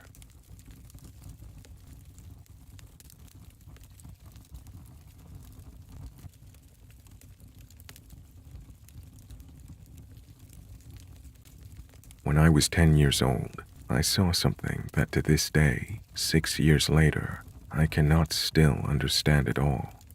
My friends and I were outside playing, enjoying our time together, and on this random day with my friends Nate and Donnie, we saw an old school, completely white double-decker bus drive past the road we were walking on, and we just stood still in utter confusion because the way this bus came into our area was impossible. It physically couldn't drive into the area without driving through the entrance first, and it definitely did not do this. For some context, the area I live in has one-way access, meaning the way you come in is the way you have to go out when you want to leave. Inside of the bus, there were 2 people. A male driver dressed as if he was in the 1920s. He was strangely completely white too, snow-colored hair with all white clothes, but he wasn't the most interesting person on this bus. There was a woman extremely similar to him, in that she was completely all white too, but she was a passenger and she was acknowledging us, waving at us. I was completely dumbfounded. I just stood there in awe. I know it doesn't sound like it was that much of a spectacle, but I can't explain it. This bus had an aura that was completely captivating. These people on the bus did not seem threatening at all. They seemed benevolent and had a feeling of warmth about them. This whole situation must have lasted maybe 5 seconds at most. It was a lot to take in such a short amount of time. And out of nowhere, as the bus went past us, it just suddenly disappeared. I can't explain it. It didn't fade away. It just disappeared. I never told anyone about this until I recently told my mother, and unlike me, she's very much a believer in the supernatural. And she told me that around the same time, she had a dream about her late mother, who had died a month before I was born, telling her that she had to go, that she had a bus to catch. I know it's a far-fetched theory to assume it was my grandmother, And I don't even know if I believe it, in all honesty. But all I do know is that I definitely saw something that day, and whatever it was wasn't normal as we know normal. Does anyone with more knowledge on these supernatural things have any theories on what my friends and I saw that day?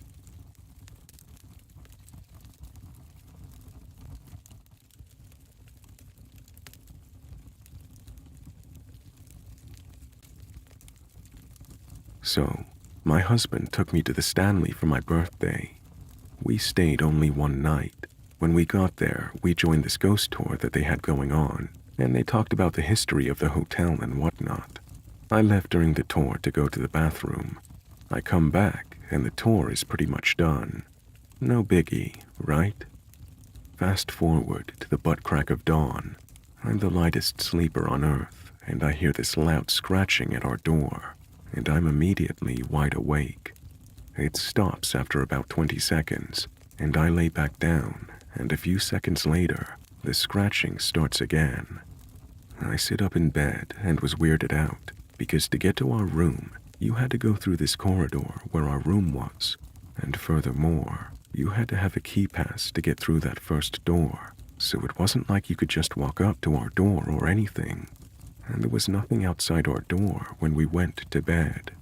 The scratching was loud and sounded like claws on the door, and you could tell it was coming from the bottom part of the door. I woke my husband up finally and asked if he could hear that scratching on the door. The scratching stopped the second he woke up. He thought I was crazy and left. He said it was probably people outside, and I said no, it was coming from the door. I was adamant that it was the door because I got close enough to know it was the door. I could hear it as clearly as I could hear him. He said I was just looking for a reason to be scared by a ghost, so I must have imagined it. I was getting annoyed because I never mentioned anything about a ghost. All I said is that there was a loud scratching at the door, and I was wondering what it could possibly be because we're in a corridor, and it sure as hell wasn't people outside our door. I was dumbfounded and irritated because I had no clue what it was. It was bothering me.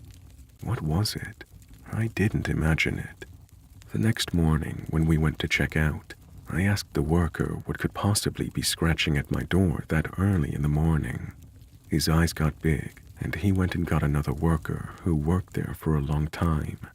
I told him everything, and he said it was a ghost dog that used to wake people up at the crack of dawn by scratching at their door.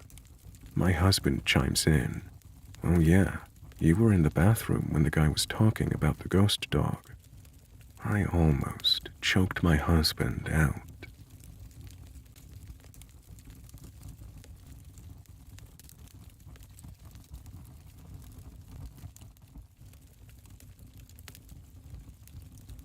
I grew up in a small town.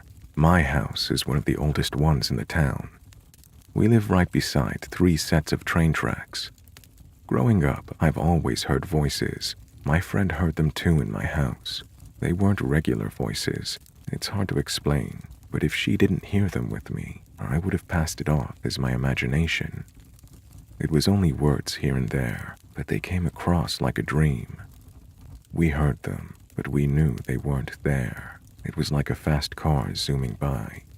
It was always a man, and we never knew what exactly he was saying. It was a regular occurrence when I was growing up that stuff would fly off the back of the toilet and hit the opposite wall in our bathroom. My mom finally told them to shut up, and it stopped. When I was about 12, my parents and my brother went to my brother's hockey game at the local arena. I stayed at home and had a bath. Our bathroom was on the left of the hallway, with the washer and dryer on the right, and a door leading to an old office room that had stairs going to the basement. I was having my bath. I heard heavy boot steps come up the stairs towards the back door. All of a sudden, they stopped, and then they were outside of the bathroom door. It sounded like something either kicked or punched the washing machine. It was loud. I was so scared I got dressed and ran away to a friend's house without leaving a note. I got used to the big guy, and found out through a silhouette there was a woman in the house as well. She's not nice and hangs around the stairs. Even now, at 31 years of age, if I go up the stairs at my parents' house, I always have this horrible feeling that someone is behind me and wants to pull me down. I have never had that feeling anywhere else. My nephew is autistic and would talk to the ghosts. When my nephew was 4, he told my mom that the man's name is Sonny and that Sonny watches us. He told her that if we wanted to see Sonny, we would have to go down to the basement and dig. Sonny died falling on the train tracks. He doesn't like the woman and won't go up the stairs alone, so I don't know much about her, other than that she is not nice. I have many more experiences, but I think I'm done for now. I hope you enjoyed that.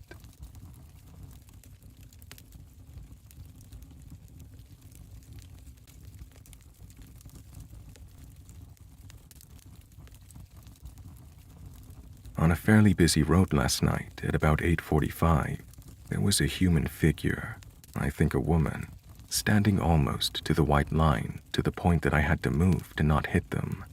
A German shepherd at her side, and the dog was bouncing, but she was completely unmoving, shoulders hunched forward, face slightly down and tilted, white hair down past her shoulders, dark clothes that were more like shrouds.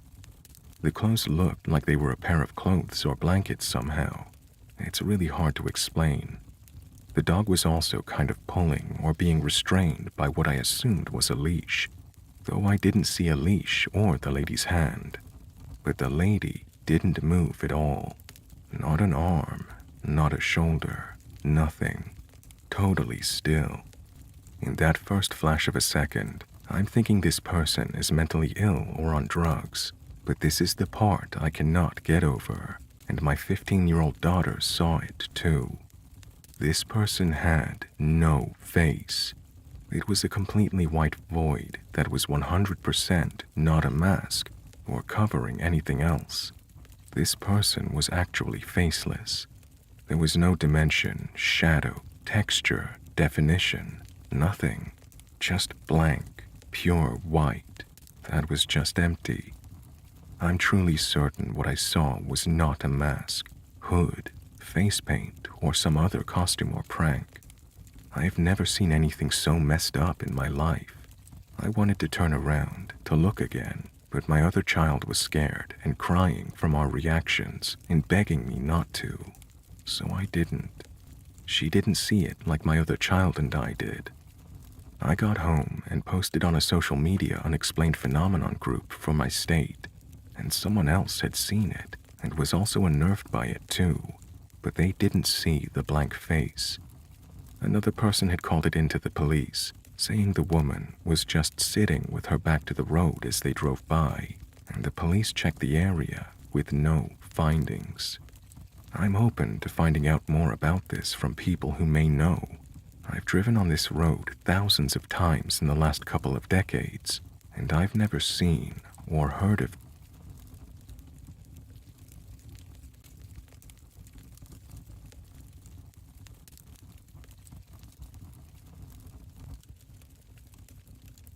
I was just talking to my uncle, who is a retired sailor, and he told me a story that I felt was perfect.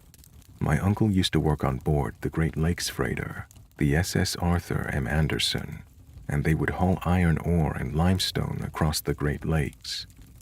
One day, at around 7 p.m. in November of 2007, they were crossing Lake Superior on their way to Cleveland, Ohio, when they started receiving distress calls on their radio from an unknown vessel claiming to be the SS Edmund Fitzgerald.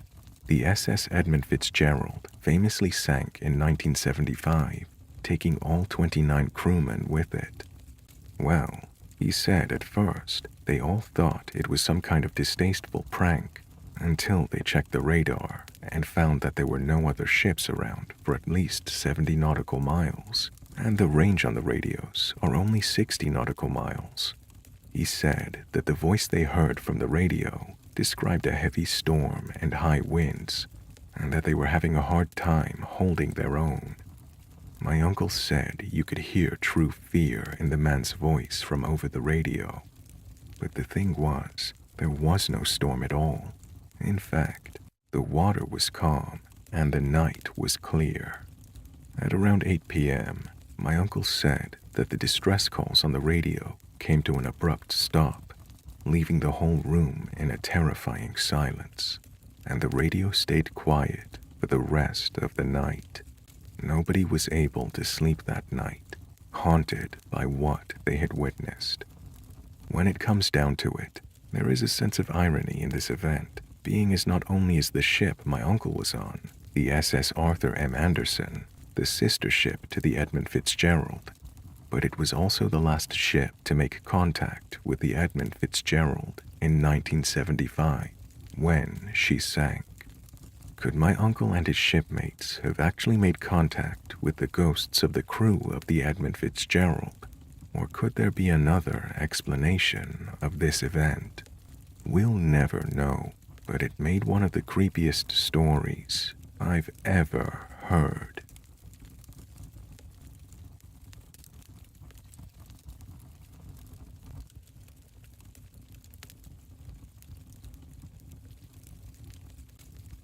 I was posted in a primary healthcare center with a fellow senior doctor. It was our night shift, and he started to tell me stories of the time when he was doing autopsies in the same hospital. He was shifted to PHC later because he couldn't deal with the trauma that came later. He said that not all autopsies led to haunting, but it was people who killed themselves or cases of assault where the cause of death was unnatural that led to some of the most disturbing paranormal activities. One such case he narrated that night was of a woman in her mid-20s who was assaulted, then strangulated, and later her body was thrown into the well by her in-laws. Such incidents are common in rural areas of India. They hope to escape the charges, but after thorough examination of her lungs by my colleague, the senior doctor who did her autopsy, it was obvious that she was killed first and drowned later. The in-laws of this woman tried to pay a hefty amount to him so they could escape the charges, but he refused. After that incident, he said that he often saw the woman, wet hair, bulging eyes, naked with a white, pale body, often sitting by his bedside, just looking at him. He said it wasn't sleep paralysis. He was shattered when one time as he was combing his hair in the bathroom mirror, and he saw that same woman just peeking at him through the door. Only her eyes and wet hair were visible through the mirror. It became so traumatic that he left that part of his profession completely, even though he was getting paid a lot for that job. He said he doesn't ever wish to go back. And the fact that it was the same hospital where I'm working right now, it's kind of creepy, I'm not gonna lie.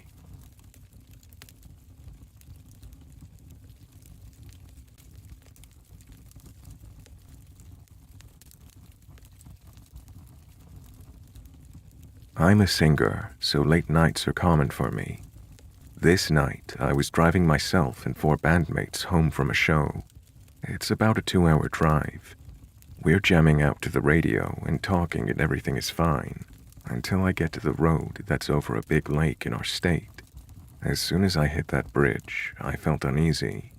I didn't want to look like a weenie, so I didn't say anything to everyone else, until I saw the guy walking on the shoulder of the bridge, which is practically non-existent. I swerve a little to miss him, and the guys start asking if I was okay and why I swerved. When I said it was to miss the guy, everyone says, "What guy?" So I described him. He had on a dark jacket, camo cargo pants, dark shoes, and wet hair. No one saw him and they laughed it off. I saw him again just a few feet ahead and pointed him out, but no one sees him. I'm freaking out because he's there. A few miles ahead, I see him again. This time my drummer sees him too, And he said I wasn't kidding and describes his face because he turned this time. He described exactly what I saw. I started driving faster and he showed up every few miles. He'd turn his head and grin this scary-ass grin. I almost started crying. Anyway, once we got to the woods past the bridge, I thought we'd be fine, but he kept appearing until we got close to town. Then he was gone. I've never seen him again. That was one of the scariest ghost encounters I've had. His hair and clothes were wet, so I'm guessing it was the spirit of someone who drowned in the lake and is sticking around to mess with people. But he scared me pretty bad.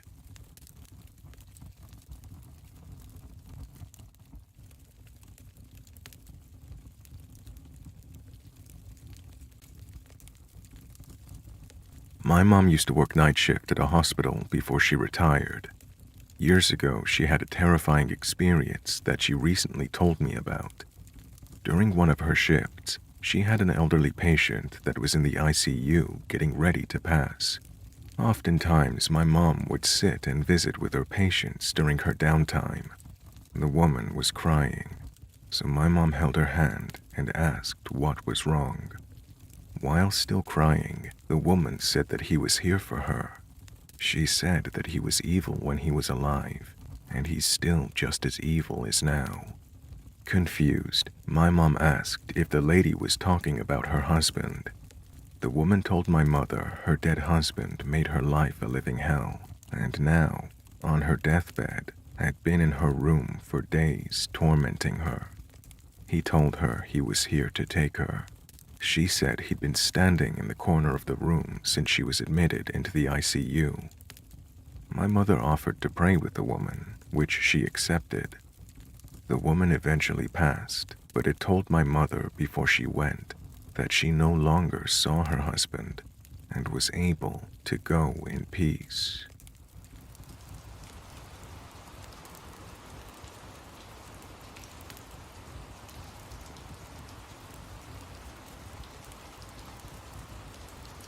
This happened quite a few years ago. I had an affinity with a particular white substance in the form of lines back then. One very cold, snowy night, around 11 p.m., I went for a walk to meet my dealer. I'd never been to his place before, so he gave me the address to his small, 2-story apartment building with maybe 6 units in it. Upon arrival, I noticed several strangers inside. After they had hit their pipes, 2 clearly unwashed guys came over to sit at the dining table while I waited for my dealer. I've never smoked anything besides weed and cigarettes. I was instantly uncomfortable. They tried making small talk, but I grew increasingly uneasy, giving only short, vague answers. I quickly paid for my stuff, grabbed the baggie, and got up from the table. That's when one of the guys offered to walk me home. My heart started to sink. I politely declined. "Oh, I'm okay, thanks. I don't live that far," I said. The other guy stood up. "No, really. We can walk you home. We don't mind. We have to get going anyway."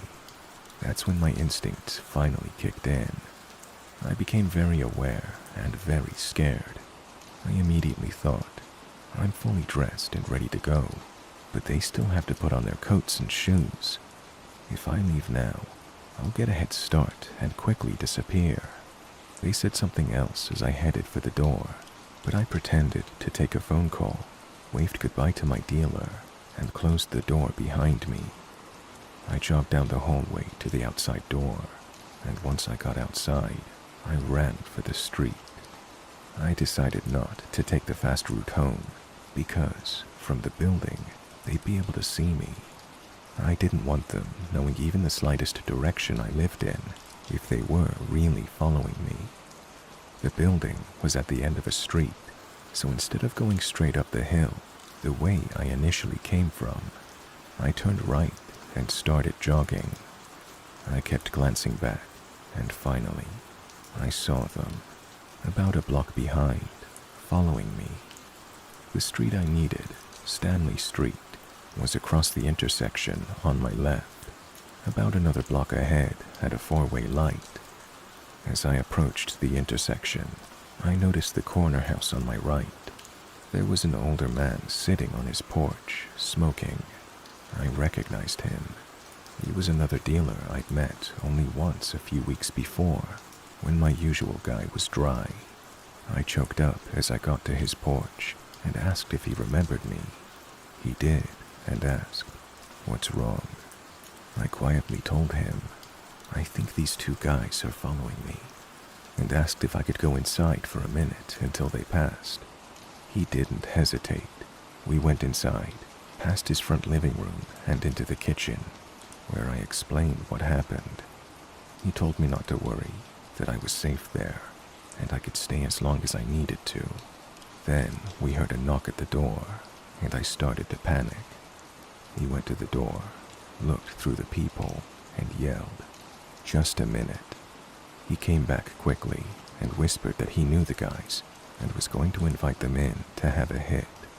He told me to sneak out through his back door, which was beyond the kitchen, go to the right of the yard, and find the gate. This would lead to a side street. He instructed me to creep up along the side of his house, close to the shrubs, and check the porch to make sure they went inside. I followed his plan, and when the coast was clear, I didn't jog. I sprinted up Stanley Street and zigzagged all the way home. When I think back now, I'm in disbelief at my actions and how foolish I was. I thought I was invincible. I was far too trusting. But I thank God for the man who helped me that night. I don't know what those two guys wanted from me, but I'm forever grateful I never had to find out.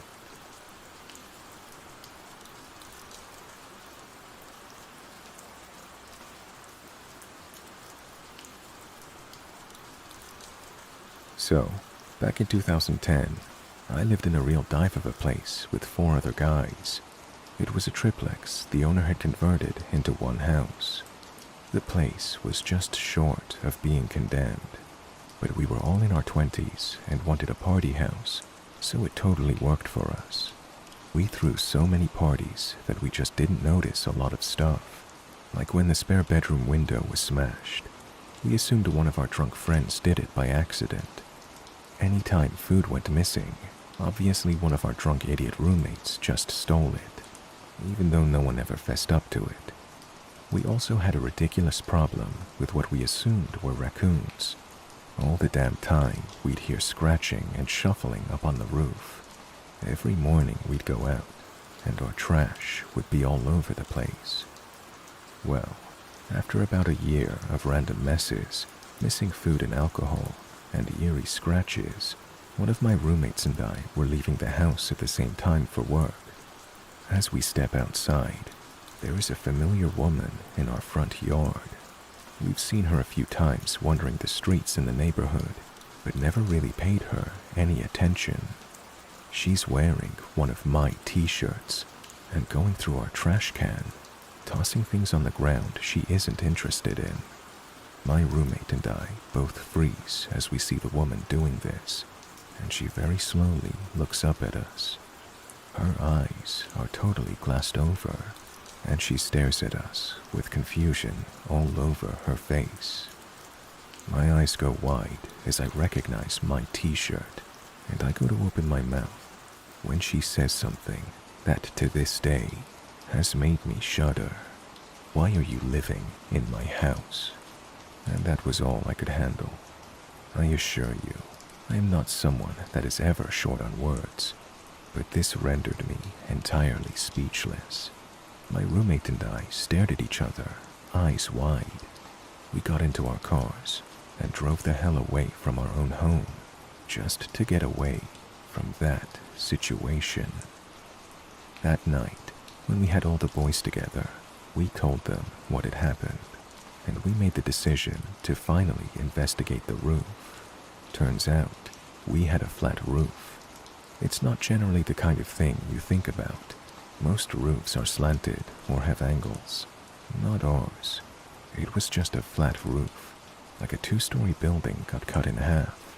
You just couldn't see the top because it had awning that blocked the flat roof from the view around it. So, for the first time, we climbed up there and discovered someone had been living on our roof. Many of our missing things were strewn all over. There was a makeshift bed, spare clothing, food, wrappers, water, and even books, all just sitting there. We moved out shortly after that, but I have never forgotten the look of that lady staring through me and asking what I was doing, living in her house.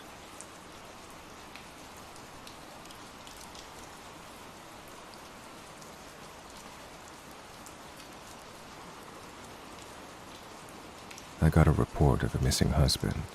He told his wife and family of 6 children that he was going to get his tires changed, but he never returned, and this was 12 hours ago. They'd purchased another house in a neighboring community, and the relationship with the wife was under pressure, so the wife assumed he was staying at the other house and claimed he would never end himself. The strange thing about this report, though, was that he emptied his personal bank account into his wife's this morning as well. The wife explained this off, saying that they recently had a fight about finances, and he agreed that he was bad at money, and maybe they should have a joint account that she controls. On a hunch, I asked his 14-year-old boy if there were any areas in the mountains nearby that his father enjoyed going, and the son identified a road about 10 miles away. It was nearing midnight, but I decided to drive to the top of this old and abandoned Forest Service road. As I drove through the snow and started to climb the road, I felt a gut feeling that I would 100% find this guy up there, either thinking about or already have ended himself. The snow-laid gravel road had some sign of travel, but no real indication of how fresh the vehicle tracks could be. As I reached the top of the road after an hour of travel, I was honestly surprised that I did not find his black truck. I spent the drive back down thinking about gut feelings and how they are unreliable, but that I somehow felt different about this one. As I traveled up the road, I did notice over a dozen smaller roads branching off, but they were not mapped, and I'd already spent too much time on a single occurrence in a busy city with too few police officers. Nonetheless, I decided to check a single of these secondary roads, and about 3/4 of the way down, I picked a road at random to check, and sure enough, my headlights lit up the back end of a black truck about 100 yards past the first corner.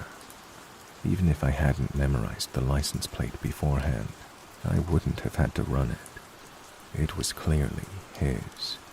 I radioed that I'd found the truck, parked my vehicle, and traveled the 20 feet to his truck, with my heart beating like I was doing it at a sprint rather than a normal walk.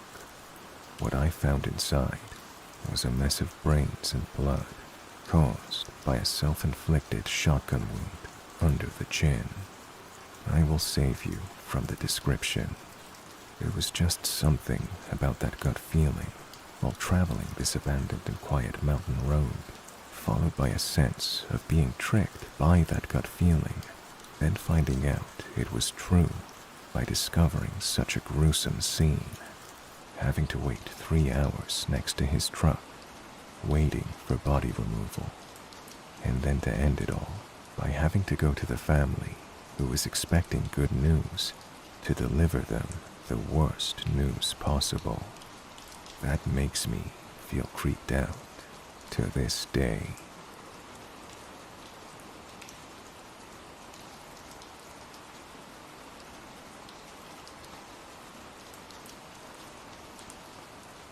This happened yesterday after I finished the night shift at around 3 a.m. I work at a store of a big fast food chain to pay for my university. Our staff changes frequently because of a lot of students and migrants working at our place, so you don't get to know each other very well. Everybody has their own social life, and it is very, very rare for coworkers to establish friendships outside working hours. Still, you know the people on your shift, and the night shift has particularly few workers. One of my coworkers, Jasir, started to get interested in me. Not that I noticed. I am young and dumb, like being friendly and important for later, having a hard time saying no. In December 2019, our store threw a Christmas party at a pub. I went and had a great time, but I also made plans for later that night. Because of that, I wanted to leave early, which made Jasir also want to leave early, despite the fact he neither needed nor planned it beforehand, which made me uncomfortable. Unfortunately, he didn't know how to get to the train station, and I did, so I couldn't say no, and I just let him tag along. When we arrived at the train station, it came to light there was no train he could take to get home. None. He did not check beforehand. He did not ask me. He just wanted to tag along with me. Really uncomfortable. Instead of taking the train to the main station, he got into my train and only got out when I insisted he change his trains at another big station. But oh boy, that was not the train of the title. In January 2020, Jasir asked me out for coffee, and I agreed. I thought, he just wants friends. He doesn't have any and can only rely on his co-workers. If something happens, I can just nope out. And so, I went. First, it was okay-ish. We mostly talked about work-related stuff, because we don't share any hobbies. We're not the same age, and we don't share the same mother tongue. Jasir didn't like talking about work, and nothing more. He started talking about how different I was from the other workers, how nice of a person I am, how good my charisma is. Then he asked if we could go get to know each other better. I genuinely didn't want to, and still don't. Jasir is not my type, neither as a person nor from his looks, especially his looks. Even if I sound superficial, while I'm in my early 20s, Jasir is at least in his early 30s. I have no problem with age gaps. A story for another subreddit, but I am not attracted to men that dress like teenagers. Instead of telling Jasir a straight no, I told him I was not interested in having a boyfriend. He didn't take that seriously and told me I would change my mind. I told him I wouldn't. He, again, was not really on board with that opinion. So I elaborated my opinion 3 times in German and 1 time in English to make it very clear. He always changes to English if he does not get something or thinks he's misunderstood, even if he heard it clearly and just does not like it. I mean, obviously my opinion is going to change if I explain it in English rather than German. We left the conversation with him still not convinced and me being really not interested in a second meeting. He quit soon after, and I foolishly assumed I was free. But whenever he came to my workplace to place an order, he would ask me out to get something to eat. And every time I would postpone whatever I'd said the last time, because of finals, because of travel, because of anything I could get my hands on. Then came the pandemic that hit Germany in March, and I didn't see him anymore. I blocked him on social media in April, and hoped that was the last thing to happen. But oh boy, that was not the case. Today, I finished my shift at 3 a.m. and left with my female Asian coworker, Wei, to catch the next train. We take different trains, so we decided to wait in the main lobby until I need to go to my platform. In that time, Jasir appeared. He just finished his shift and was on his way home. Wei asked him which train he needed to get, and he said he was walking home. While the conversation went on, I got closer to Wei to get some space between Jasir and I.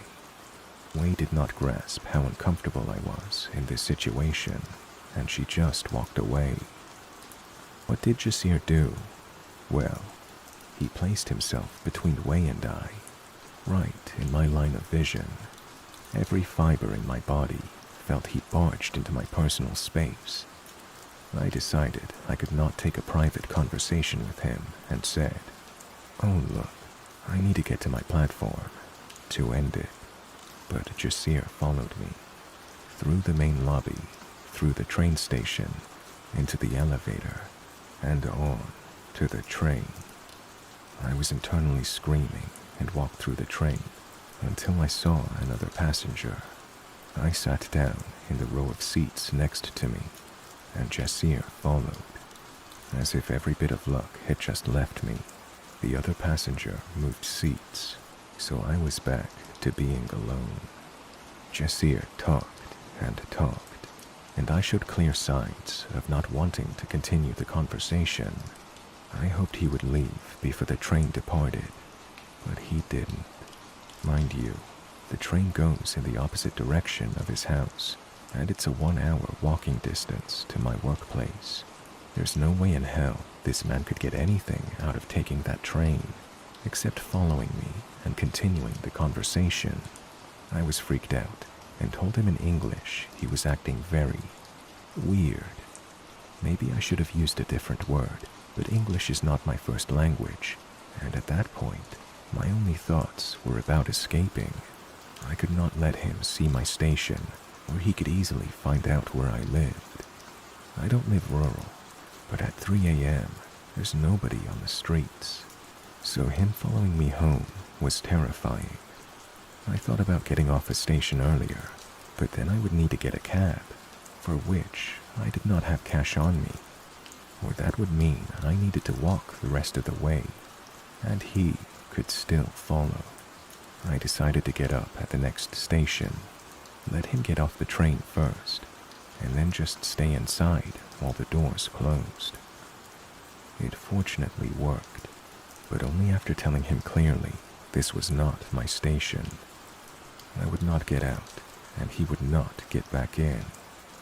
I even held my hand out to stop him from coming back. He stayed outside after the conductor shouted at us to let the door close.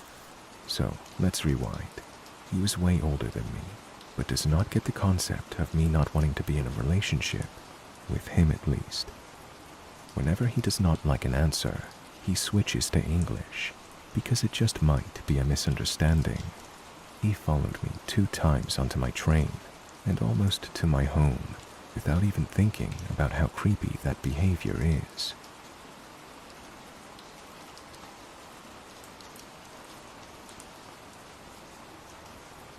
This is one of the most terrifying things that's ever happened to me. I'm a teenager, and it's just my mom and I in the house with our 2 dogs. This is a story from last winter, but I'm posting it on here because it's starting to show up again, and my mom even started seeing it again as well. Last winter, it was around, I want to say, 12 a.m., and like I said, I'm a teen, so I'm awake at night a lot doing my own stuff. I was by myself, and I started hearing some banging in the kitchen, like cups falling and stuff like that. And this is not my or my mom's first time with spirits speaking. I grew up in an extremely haunted home, and it got so bad we had to move from it. I heard the cups, and I'm usually not the person to investigate, but nothing weird had happened in a while, so paranormal activity didn't even cross my mind. I opened my door and peeked out into the hallway, and I see what looks to be my mom standing in the corner of the kitchen. I could only see the back of her, but what was strange is that she was naked. This looked exactly like my mom. It had her body figure, her hair, her sun tattoo above her tailbone, and everything. Obviously, I was thinking, why is my mom standing naked in our kitchen at 12 in the morning right now? And this person, or whatever it was so visible that I literally thought it was my mom. It was stood there for a good amount of time, not moving at all. It was one of the worst encounters in my life. It still freaks me out. It wasn't shadowy at all. It was the most visible thing I'd ever seen, and all the lights in the kitchen and living room were on as well. Thinking it was my mom, I just said the word, "Mom?" Confused on what she was doing, and I swear to you, from my mom's bedroom next to me, that's right across from my room, I heard my mom's voice say, "What?" from her room with her door cracked. The last thing I saw before I launched into my mom's room was the figure turning around. I didn't see its face or anything because I bolted so fast into my mom's room, freaking out so bad. I'm usually used to seeing that freaky stuff because, like I said, I grew up in an old house, but this was just so different. I was bawling in tears, freaking out. My mom got a crowbar or something from under her bed and went out to see if anything was there, and the figure I saw was gone. I slept in my mom's bed that night. Now, this is where my mom's story comes in. About 2 days later, I was still so freaked out by what happened. I was still sleeping in my mom's bed. She's still freaked out by this story and doesn't ever like to talk about it. But she did tell me once it happened, it freaked her out so bad. She said she woke up in the middle of the night and her bedroom door was cracked and the hallway light was shining in her room a bit, which was strange because she shuts the door every night. This is where it gets really terrifying.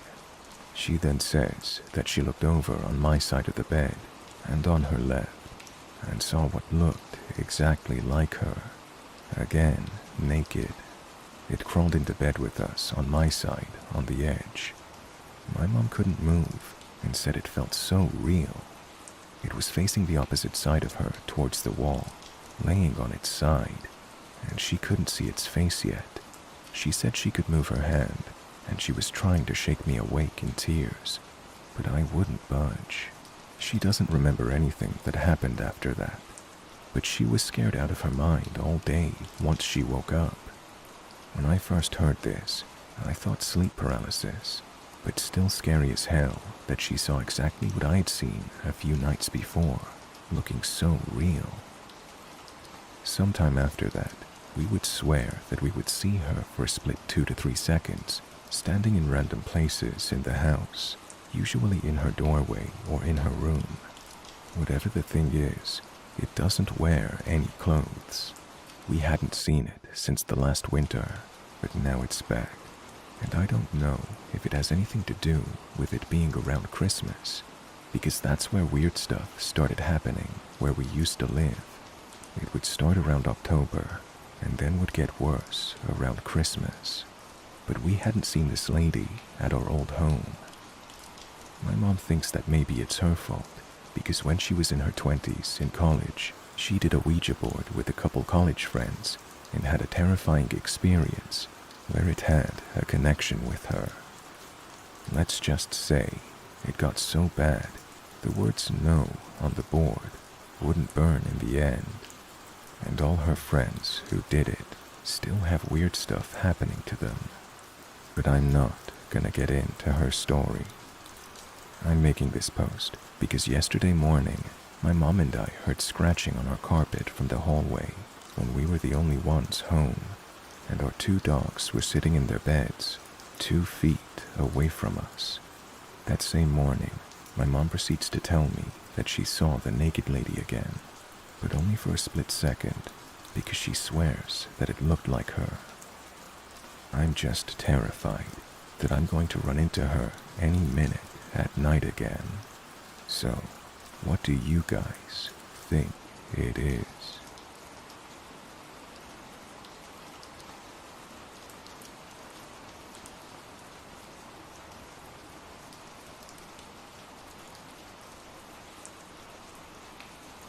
Surprisingly, this is one of those stories I forgot about until a few days ago, when I was talking to a school friend on call, and I got reminded of this.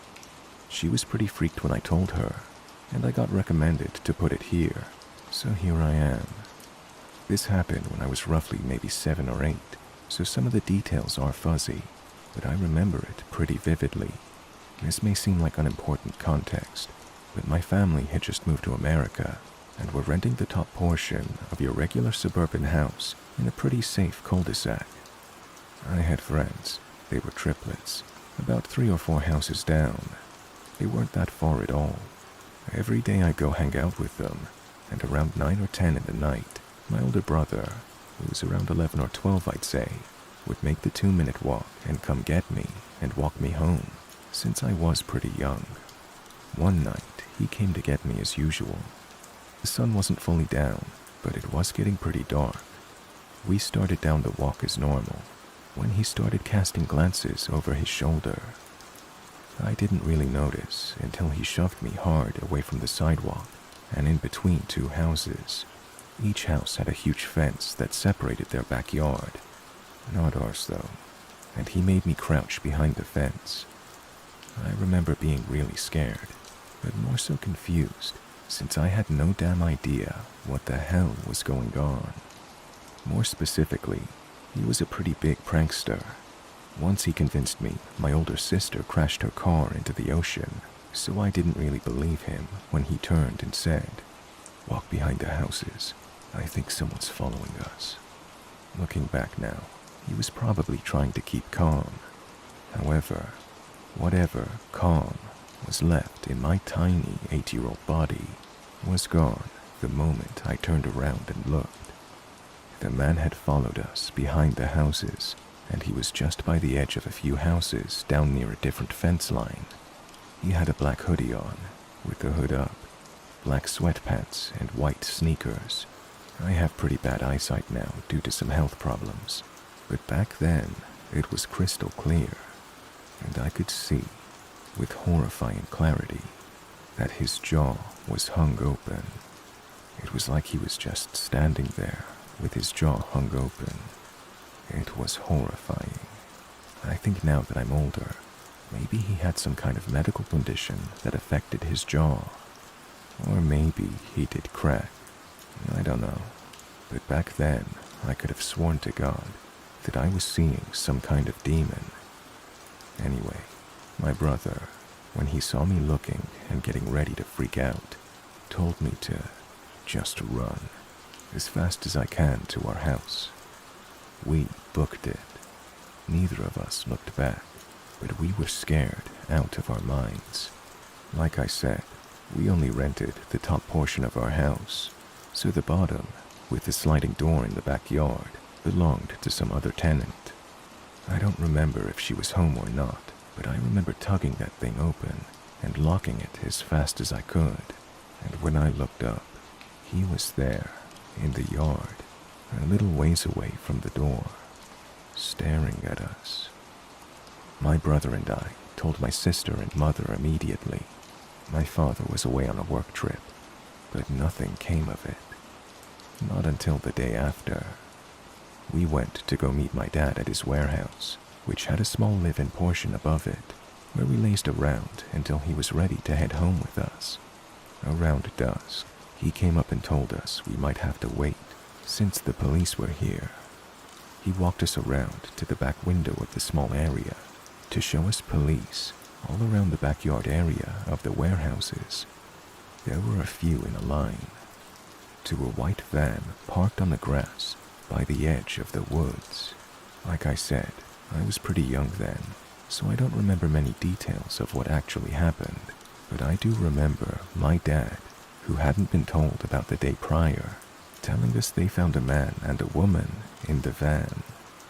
The man, he said, had his mouth hung wide open. He seemed really disturbed telling me about the whole thing and wouldn't answer any more questions about the woman. Maybe she was dead. I've got zero idea. I do know they were arrested on trespassing charges. I don't know anything else, and I haven't asked about it. I doubt he'd remember. It's been over a decade, and he's pushing 70. But it freaks me out to this day. I still can't believe it happened, and I don't have any answers for it. I talked to my brother briefly about it, in hopes he remembered more than I do, but all I got was a long tirade about whatever medical condition the guy probably had for his mouth to be like that. My brother is an annoying medical student now. Sometimes I think maybe he didn't mean any harm and was just drugged out of his mind. But this was like in the world's safest neighborhood, and it doesn't explain why or how he showed up at my dad's workplace.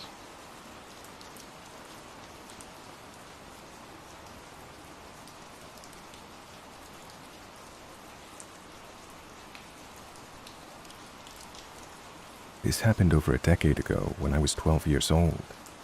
I live in a small town in Oklahoma, and in my neighborhood, the houses are fairly spread apart, separated by woods. It was a school day, so my grandma picked me up from school and brought me home. This was the first year that I got dropped off at my house alone. Before this, I would just go to my grandma's house after school. I would get dropped off at around 3 p.m., and my parents would be home around 4:30. Not that big of a deal. Today, for some reason, my dad wasn't going to be home until around 7, and my mom, a teacher, wouldn't be home until around 8 p.m. because she had parent-teacher conferences at the school. This happened in early fall, so it wouldn't even be dark until like 8:30 p.m. I did what I usually did when I got home. I ran upstairs, got on my Xbox 360, and played Minecraft with my friends. Today, it was just my friend and I, Seth. I was playing for about 2 hours when I heard a car door shut in my driveway. No one should have been here until like 7 p.m. My house is set up to where my upstairs has windows that look over my driveway. So with my mic on and controller in hand, I went to the window to see who it was. Maybe my dad got home earlier than I expected. I looked outside. It was a red truck. No one I know drives a red truck.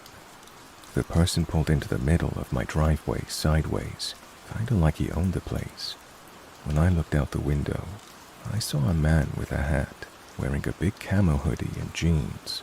It was September, so no one should have been wearing a big hoodie and jeans in Oklahoma.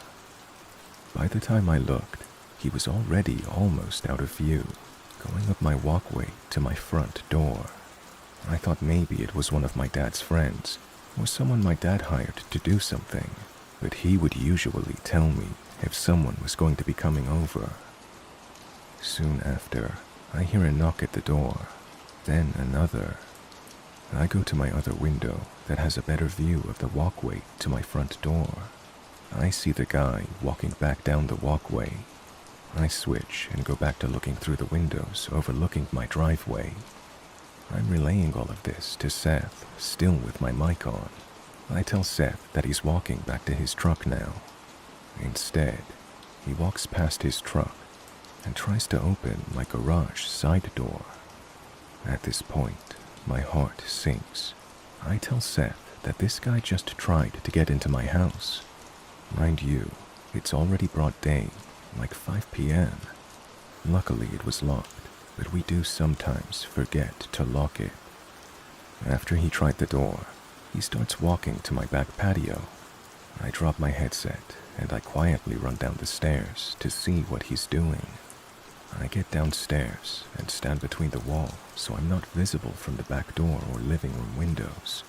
I stand there and listen. I hear him try to open the door. Then I hear a thud. It sounded like he dropped a brick on the ground or something. At this point, I'm more scared than I've ever been. I wanted to call my parents or grandma, but I didn't have a cell phone yet. The only phone in the house was in my kitchen. I would have to cross my living room to get there, and he would be able to see me if I went into there. A few seconds after the thud, I peeked around the corner, and he was gone. I run back upstairs and put my headset back on, telling Seth that he had just tried to open the back door as well. As I'm telling him this, I hear a car door shut. This time, when I look out the window, he had finally gotten into his truck. I looked at the truck closer, and I noticed the only thing he has in his truck bed was a crowbar and a shovel. He sat in his truck for what felt like a few minutes. During this time, Seth told me to get my iPod and take a picture of his license plate. He was parked to where I couldn't see it. Then he drove backwards out of my driveway and down the road. A few minutes after he was confirmed gone, I went downstairs to see what the thud could have been. I get to the back door and see that the doormat was moved. Both big plant pots had been moved as well. He was looking for a key. Holy fuck, we do have a hidden key back there too. The key to the back door was under one of the smaller plant pots on a ledge near the door, not the biggest one that he had checked under. I went to the front porch, and all of the other pots looked like they'd been moved as well.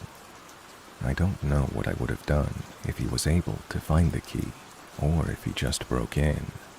After he left, I called my dad and told him what had happened. When my dad got home, he had a cop come over, and I told him what happened. I gave the cop a description. That guy never came back.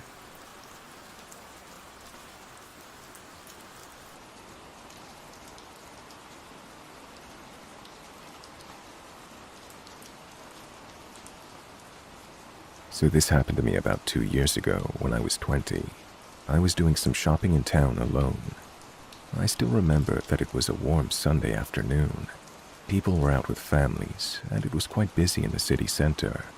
I had some free time, so I decided on paying my grandma a visit. To get to her place, you need to take a 20-minute bus ride from where I was. So, to the story. I was waiting for my bus, and I noticed this man staring at me. He wasn't much older than I was, and I still remember he had on a bright yellow hat. I usually don't care when someone looks at me. This man was staring at me with a sort of anger, kinda like I'd done something to him. Most people at the bus stop were either facing the traffic or looking at the coming buses, but not him. He had his back to the traffic and was just staring at me. I had a weird feeling about him, but I saw my bus coming and just hoped he wouldn't get on it.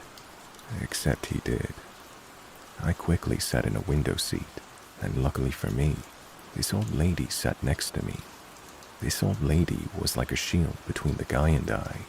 He stood next to our seat almost the whole ride, except for pacing around oddly a couple of times. I was already quite freaked out and was texting my boyfriend at the time throughout it. While he hadn't actually done anything to me, I just had a really bad gut feeling. A few stops before mine, the old lady sadly got off the bus. The guy's behavior became even weirder. He sat next to me, which made me completely tense up. I refused to even look at my phone or text anyone, in case he saw anything he could use to look me up later. I think he sensed me tensing up, so he got up and went back to either standing next to my seat or pacing around the bus. My stop came, and I waited until the last moment to get off the bus. Sadly, he also managed to get off the bus. What followed confirmed that he was indeed after me. I guess in an attempt to put me off again, he ran ahead of me on the road and kept glancing back. Him doing so actually gave me the only out from the situation. You see, if he would have kept walking behind me, I would have been forced to A, either make a run for the apartment door and hope I was fast enough to close the door before he got there, or B, run in another direction and just hope I would have reached any place safely before him. I was out of the city center now, and there weren't many people around either to help me. So, in that split moment, I decided to turn around, walk in the other direction, and dial my mom. It's pretty bad, but I decided to call my mom in case anything happens to me, so she would know who it was. I told my mom what happened, and she told me to make a run for it. Down the road, there was a small burger place. It would have a security guard. She told me to run for it and just tell them what was going on. So I did. I glanced back and saw the guy running after me, which almost made me cry. Luckily, I reached the burger place before he caught me. From the window, I saw him crossing the road. I guess him seeing me get into the burger place threw him off. I have no idea why he fixated on me, or what his plans were if he did catch me. I'm not sure I even want to know.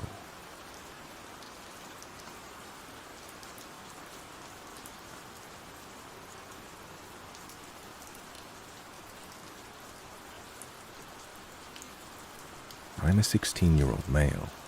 It was 9 or 10 p.m., and I was skateboarding at a skate park around 5 minutes away from my house. I don't have a car yet, so I usually skate there. Usually I do have to deal with some creepy or strange people, because I live in Las Vegas, Nevada, in a not great part of town, so that's usually a common thing here. This night I went alone, and there was only one other person at the park who I'd met there for the first time. We had a good time and skated around for an hour, just him and I. Eventually, the guy with the child came walking into the skate park, and he came up to us. The first weird thing that I noticed was that the child had no shoes and was wearing pants and a t-shirt, even though it was pretty cold outside, even for me with a hoodie on. Another thing that was strange was he had what seemed to be a gun with him. I noticed the guy had some tattoos and was around maybe 6 foot. This guy starts first by talking to the guy I was skating with and tells him that he cuts hair and if he ever needs a barber to hit him up. My friend says thanks, and he walks over to me and says the same thing. I just say, "Oh, all right, thank you," and thought he would leave. But no, he asks if his son can try my board. I was a bit hesitant at first, but I said all right. The child didn't seem to even want to try it. The man had to pick him up by his arms and put him on it. Eventually, the child stands on it and is trying it. While he's doing that, the guy turns to me and repeats himself, saying he's a barber and that he's just here with his nephew. I thought it was really weird that he said it was his son at first, and now he's saying nephew. Skipping like 10 minutes, my friend leaves me there, and the guy is still there. He asks me to do a trick for his nephew, and while I'm doing it, forces him to watch me by holding his head in place towards me. After I do it, he repeats himself again, saying that he's a barber, if I ever needed a cut, and that he's here with his son. I then ask, "Didn't you say he was your nephew?" To which he says, "Oh yeah, sorry. I get confused sometimes. My bad." I just shrug it off and tell him I need to go. He then says, "Yeah, his dad's coming to pick us up now." So I'm leaving, and I look back, and he is getting into a car. I'm not actually going home yet. I was just skating to McDonald's to have something to eat. I then see the car drive off, but instead of going the opposite direction, he goes the same way I'm going to the same McDonald's. He comes up to me again and says, "Hey, what a coincidence. I was hungry too," or something like that. At that point, I just leave, but not before he repeats himself again, and then asks for my phone number. But I say, no thanks. It's really weird, a guy just wandering around like that. If anyone has any theories or anything as to what was going on with him and this kid, I am interested in hearing.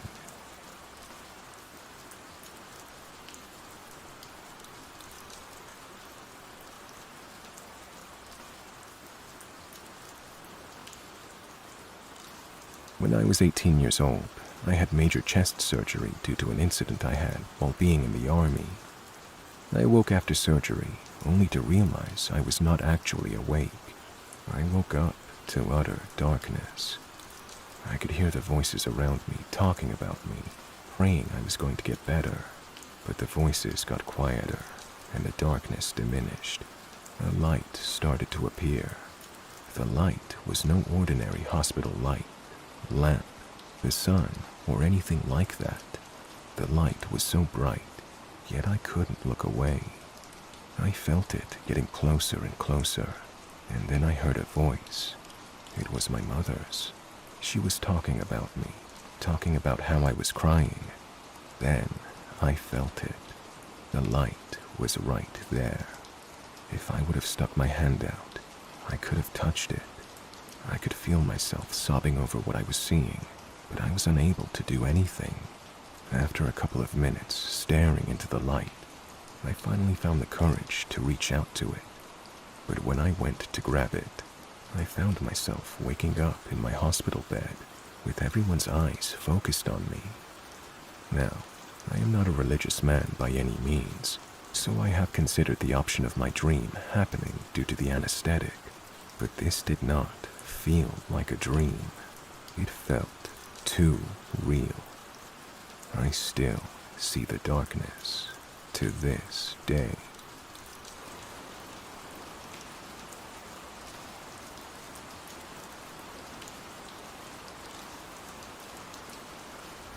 I'm a 25-year-old female.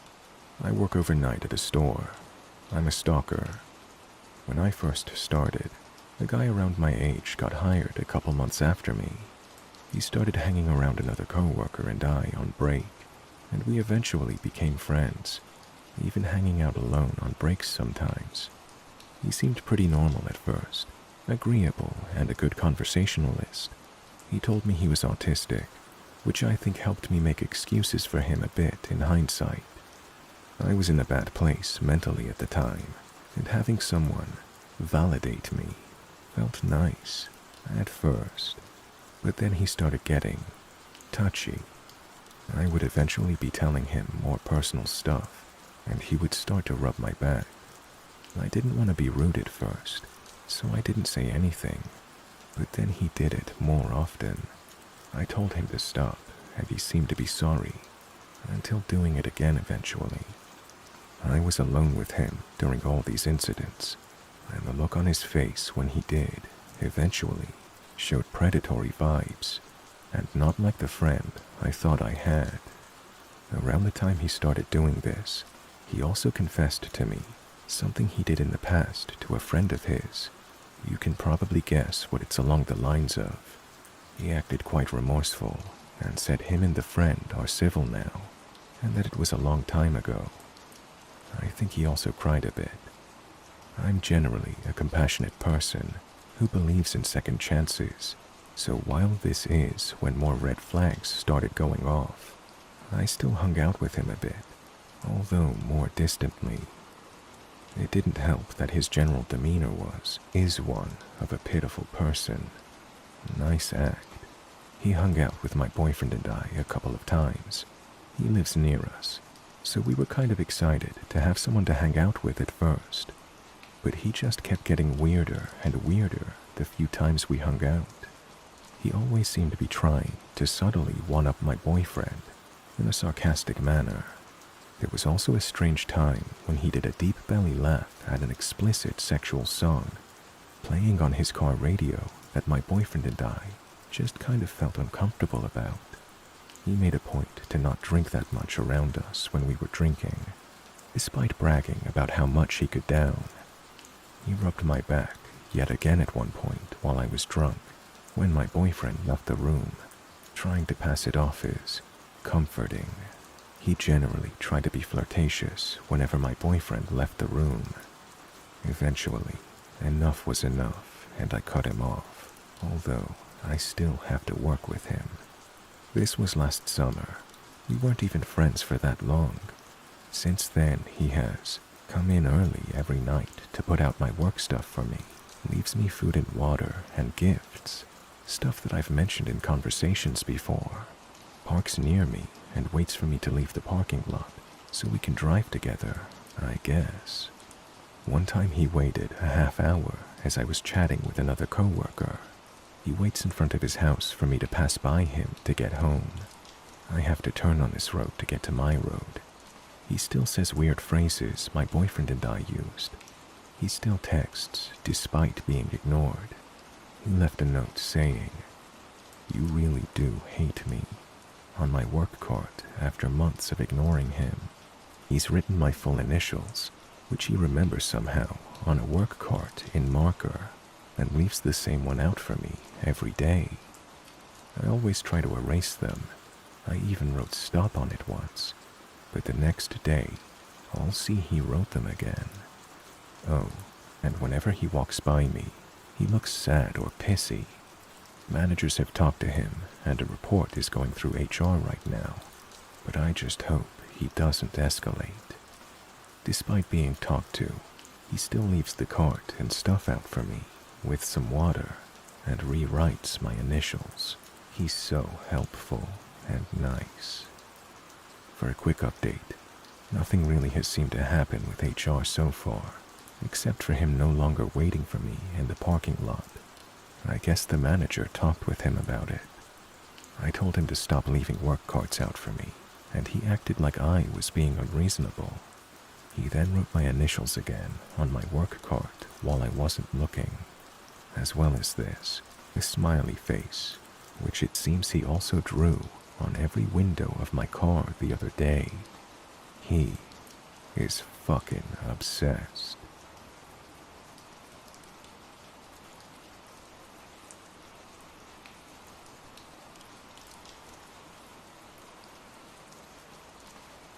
My roommate V was always at her boyfriend's place, so I was essentially living alone in a 2-bedroom apartment, and my friend Esme was crashing with me while looking for her own place. She found a place nearby, renting a master bedroom with attached bathroom, female only, for way cheap. We checked out the Google Street View on my laptop, and it looked like a cute little beach house. She rode her bike over to check it out alone. The house was right by the beach, and tons of people are always around, so we thought nothing of it. She said it was 2 beach-type white guys, a young, disheveled stoner guy, and a middle-aged parrot-head guy that would close talk while giving her obvious elevator eyes the whole time. She's a pretty, petite Mexican girl, and she was 21 but looked younger, and the older guy kept saying she was just what they were looking for, kind of slowly in what she would describe as an uber creepy voice. The younger guy just stared and followed them around. She thought it was odd they each slept in the tiny guest rooms and were renting out the master bedroom, but decided to take a look at it anyway. She said it was a really nice room, with a big heavy wooden 4-poster bed in the middle of the room that looked like it belonged in a castle, and the bathroom had a huge shower with multiple shower heads on the walls, like it was built for a bunch of people to shower at once. She didn't like being in the back bedroom with the 2 guys looming over her, so she said it was really stuffy, and she wanted to make sure her unlocked bike in the front yard was okay. She all but ran to the front yard, and once she was outside with bystanders, she felt much better. So she's standing in the front yard with the older guy, and he's explaining that she can move in right away. But the bed has to stay exactly where it is. It comes with the room and is bolted to the floor, so it can't be moved. They have special sheets for it and everything, so she can bring all of her stuff, but can never move that bed. Also, she can have friends over, but only if they're also young women or girls, no men, and they can sleep over, but also need to sleep in the same bed. The hardwood floor was just too uncomfortable.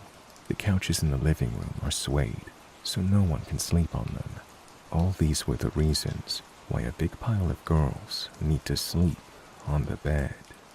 So she's sufficiently creeped out by this guy and texts me to come over.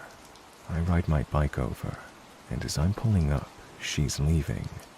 We start to ride a little away, and this guy yells out after us. It's mandatory, but we always have a blast. She kind of shudders, and I ask her what's up. She says she'll tell me over drinks, so we ride to the nearest little beach bar. She explains about the room, the bed, the guys, and then tells me part of the deal is a mandatory skiing trip to Lake Tahoe in Northern California each year. She can invite girls on the trip that have been to the house before if the guys think they're cool enough. It's free for her and her girlfriends, but mandatory that she go with the guys as their official woman. There would be other men there, but they all brought their own women. He said it like the women would be assigned to them or something.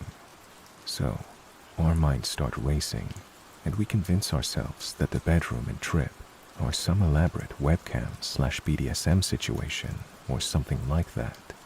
Needless to say, she never moved in there or took them up on their free ski weekend offer. V ended up moving in with her boyfriend, and Esme moved in with me for a couple of years. She was an awesome roommate.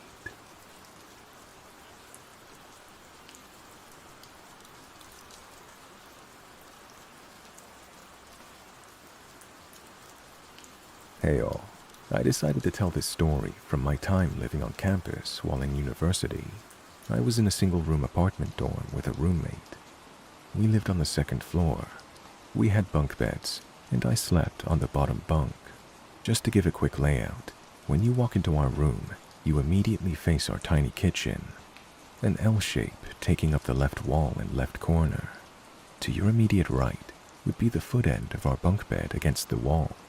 If you go forward and to the right, that's where our desks are at, closets and bathroom to the far right. So when I'm laying in bed, I'm facing the kitchen. I have a clear view of the corner counter and our sink. Anyway, I used to sleep terribly and would wake up in the middle of the night, multiple times a week. I usually just wake up in a daze and fall asleep after.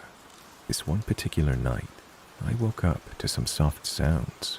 I figured it was our neighbors in the next building or something, because we always kept our kitchen window slightly open to let our room stay cool.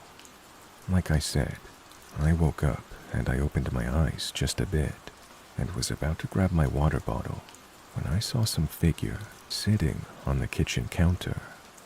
I didn't move or make a sound. I wasn't even that afraid, just watching. I was in a half-asleep daze and just watching this person on my counter. It was a lanky guy just sitting and looking at our cabinets. He wore dark clothes, maybe a gray sweater. He didn't move, and before I could process it all, I fell back asleep. I told my roommate about it the next morning, and she thinks I saw a ghost, but I'm not sure.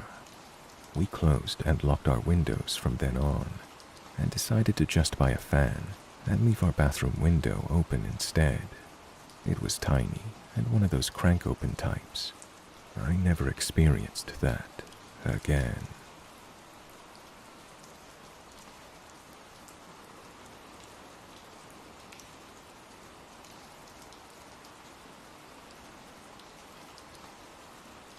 Christmas Eve dinner at Burger King. Sounds innocent enough, right? Not my first choice, but I had to work late, and being Christmas Eve, it looked like my best choice. I got finished working at 9 and had some coupons for Burger King, so that made my decision for me. When I got to Burger King, I noticed it was still open, but the dining room was shut. The only way I could get something is if I went through the drive-thru. Only problem is, I don't have a car. I tried to walk up to the drive-thru and place my order, but the compassionate young lady working the drive-thru wasn't having it. She told me if I didn't have a vehicle, I could not use the drive-thru. I became rather aggravated and began saying things that I'm not proud of. At this moment, an older woman wearing shining armor appeared on the scene and offered me to jump into her car and order my food. At first I turned her down, not wanting to be a bother, but after some convincing, I decided to accept her help. After ordering my food, it took so long to get it that I missed my bus and got upset. The nice woman offered me a ride home, and I kind of felt off-put by the offer and declined. She was persistent, but at the same time nice, and convinced me to take her offer. Mind you, I'm a 250-pound 30-some man, so I really didn't feel that threatened by a 50-some woman. If the circumstances were different, I would not have taken the ride. After I told her where I lived, we proceeded to my place. About 5 minutes from my house, she made a wrong turn. I explained that I lived the other way and that we needed to turn around or let me out here, and I will walk the rest of the way home. It was then that the woman's demeanor changed, and she told me that she could not let me spend Christmas Eve alone, and that she was taking me to her house. I told her that I needed to get home immediately to let my dog out, and that I would be fine. The woman then tried to entice me with cocaine and liquor at her place, but since I'm in recovery, I told her I wasn't interested. She refused to turn around or let me out, and started to drive strangely, not stopping at stop signs. I'm not gonna lie, my mind was racing and I began to sweat. I knew that I could physically overpower this woman, but what awaited me at her house? I also felt bad about hurting her after all of her kindness, but I had to get away before we got to her house, and I didn't know where that was, so I didn't know how much time I had. Then, all of a sudden, luckily, the car in front was stopped at a stop sign, and across from it, another was stopped also. She had to slow down to almost a stop at this point, and this is where I made my break. I jumped out with the car still moving, leaving my food in the car, and I took off running. As I was running away, she stopped and got out of her car and began trying to talk me into getting back in the car with her. That just wasn't an option. I don't know what her motives were or who she was, but I knew I wasn't willing to risk my life over it. I ran all the way home and made sure I wasn't followed. What would have happened to me if it was 2 years earlier and I was still doing drugs and drinking? Her offer of cocaine and booze would have probably worked. Kidnapping, murder, sex trafficking, organ trade, or whatever else. Being a man, the thought of the vulnerability most women face every day was so foreign to me, and now I understand the fear most women face. I really feel this nice woman had a nefarious purpose, and that I just so happened to be the perfect victim of opportunity. My mind races. Wouldn't the ruse of such a non-threatening bait just be perfect to lower the guard of a prospective victim? Any thoughts would be appreciated. I never went to the cops because I felt they might not believe me, or they might look down on me for being scared. Should I place a police report? What if by me not reporting this, that someone else ends up getting hurt? Or am I just jumping the gun and conclusions?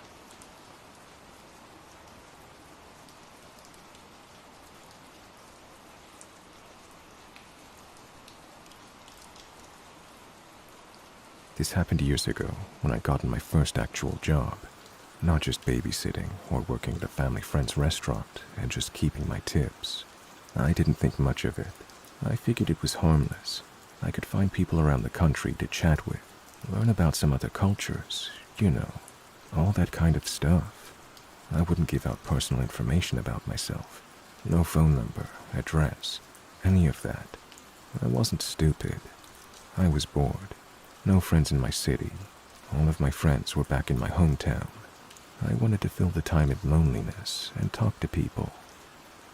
I heard about these websites to meet pen pals around the world. I made a simple profile, stated what kind of friends I was interested in making, just basic stuff. After about a month, I received a message from a man. I don't remember it word for word, but it basically said, "Hi, I found your profile, and I'm really interested in being friends." He then stated he lives in the same state as me. Though I know maybe it was rude to be snobby about someone in my state contacting me, I did politely say on my profile that I was trying to make some pen pals outside of the US. I responded politely though, and I replied to a few of his messages for a while. I found out he lived in the same city as me. I see you like anime. I love anime. I also see you've been to Japan. I've been to Japan too. Do you go to anime conventions? Maybe we could go together to the next convention that comes to town. I felt a bit uncomfortable. I put right on my page I have no intention to meet up with anyone, just have an online pen pal. I politely told him that, and he didn't like it. I just thought we could be friends since we have similar interests. I again politely told him I'm not interested in meeting anyone in person from the website. He pretended to be fine with it and went right back to rambling about his interests. I logged out of the website for a few days and just focused on my personal life, going to work and doing schoolwork and taking care of my disabled father.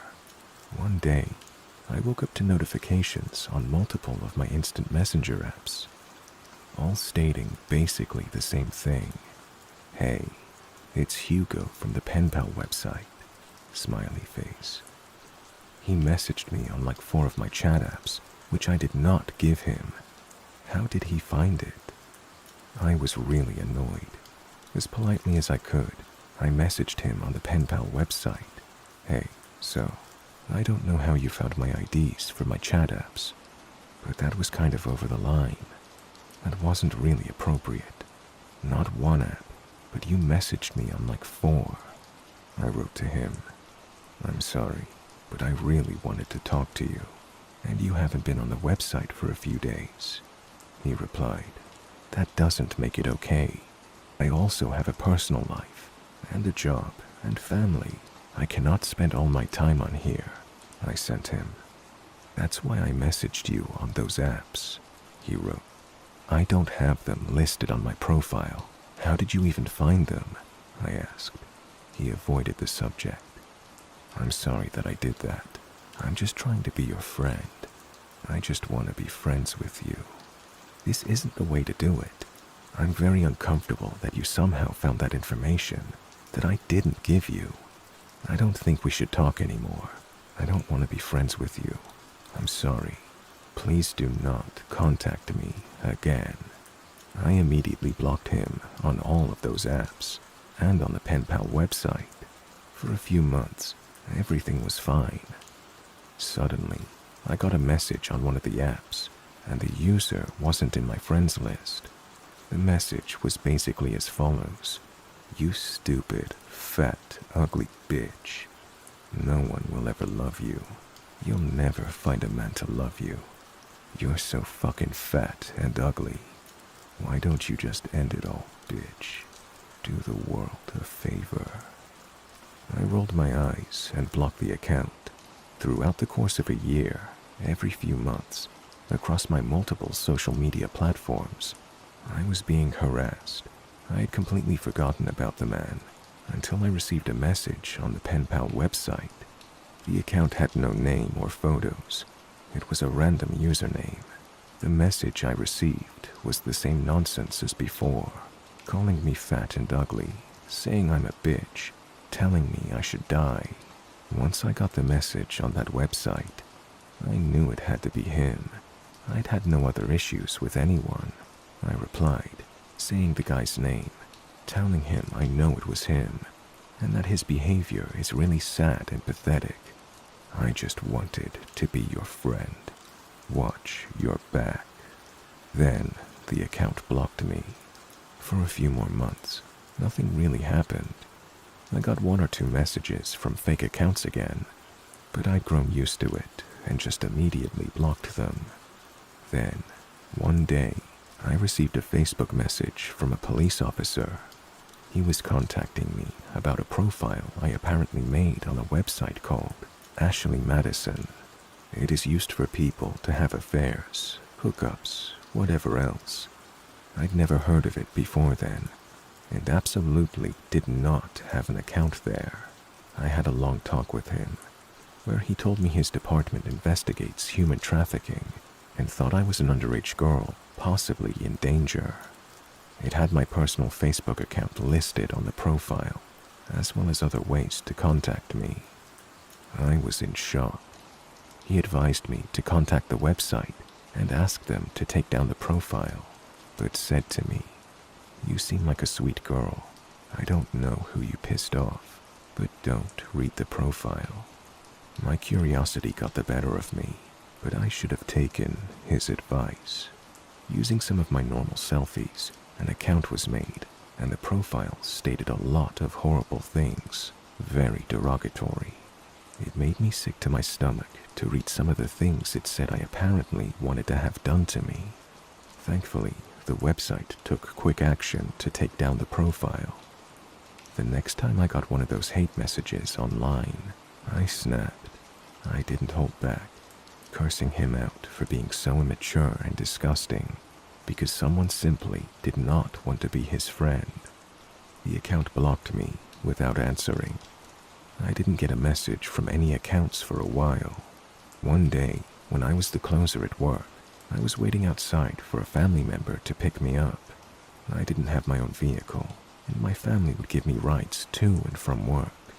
As I was listening to music, waving goodbye to my manager as they drove off, I got a notification on one of my apps. "You ugly bitch," I sighed, rolling my eyes as I opened the message.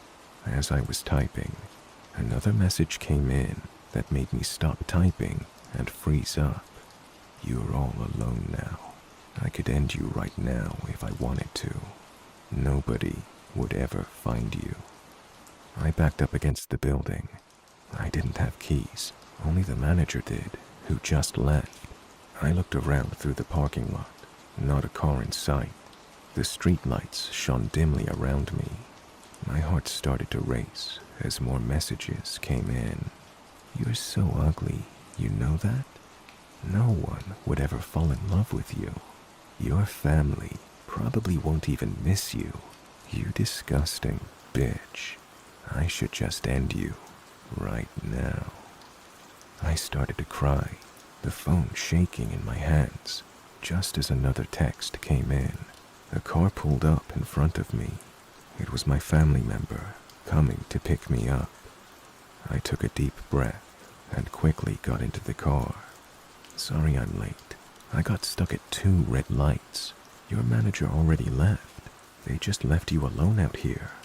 "Just drive," I accidentally screamed at them, tears streaming down my face. "What's wrong? Did something happen at work?" I was crying, shaking. They took my phone and looked at it, seeing the messages. "What the fuck? Who the hell is this texting you?" "I don't know who it is. Please, just drive. I want to get out of here." We went back to their place, and they wanted to call the police. I told them not to. I had no idea who they were, where to find them to make a police report against them. Instead, they called another family member who works in the IT field. After they heard the whole story, everything I've endured for almost 2 years, they told me I should have made new accounts from the beginning of this harassment.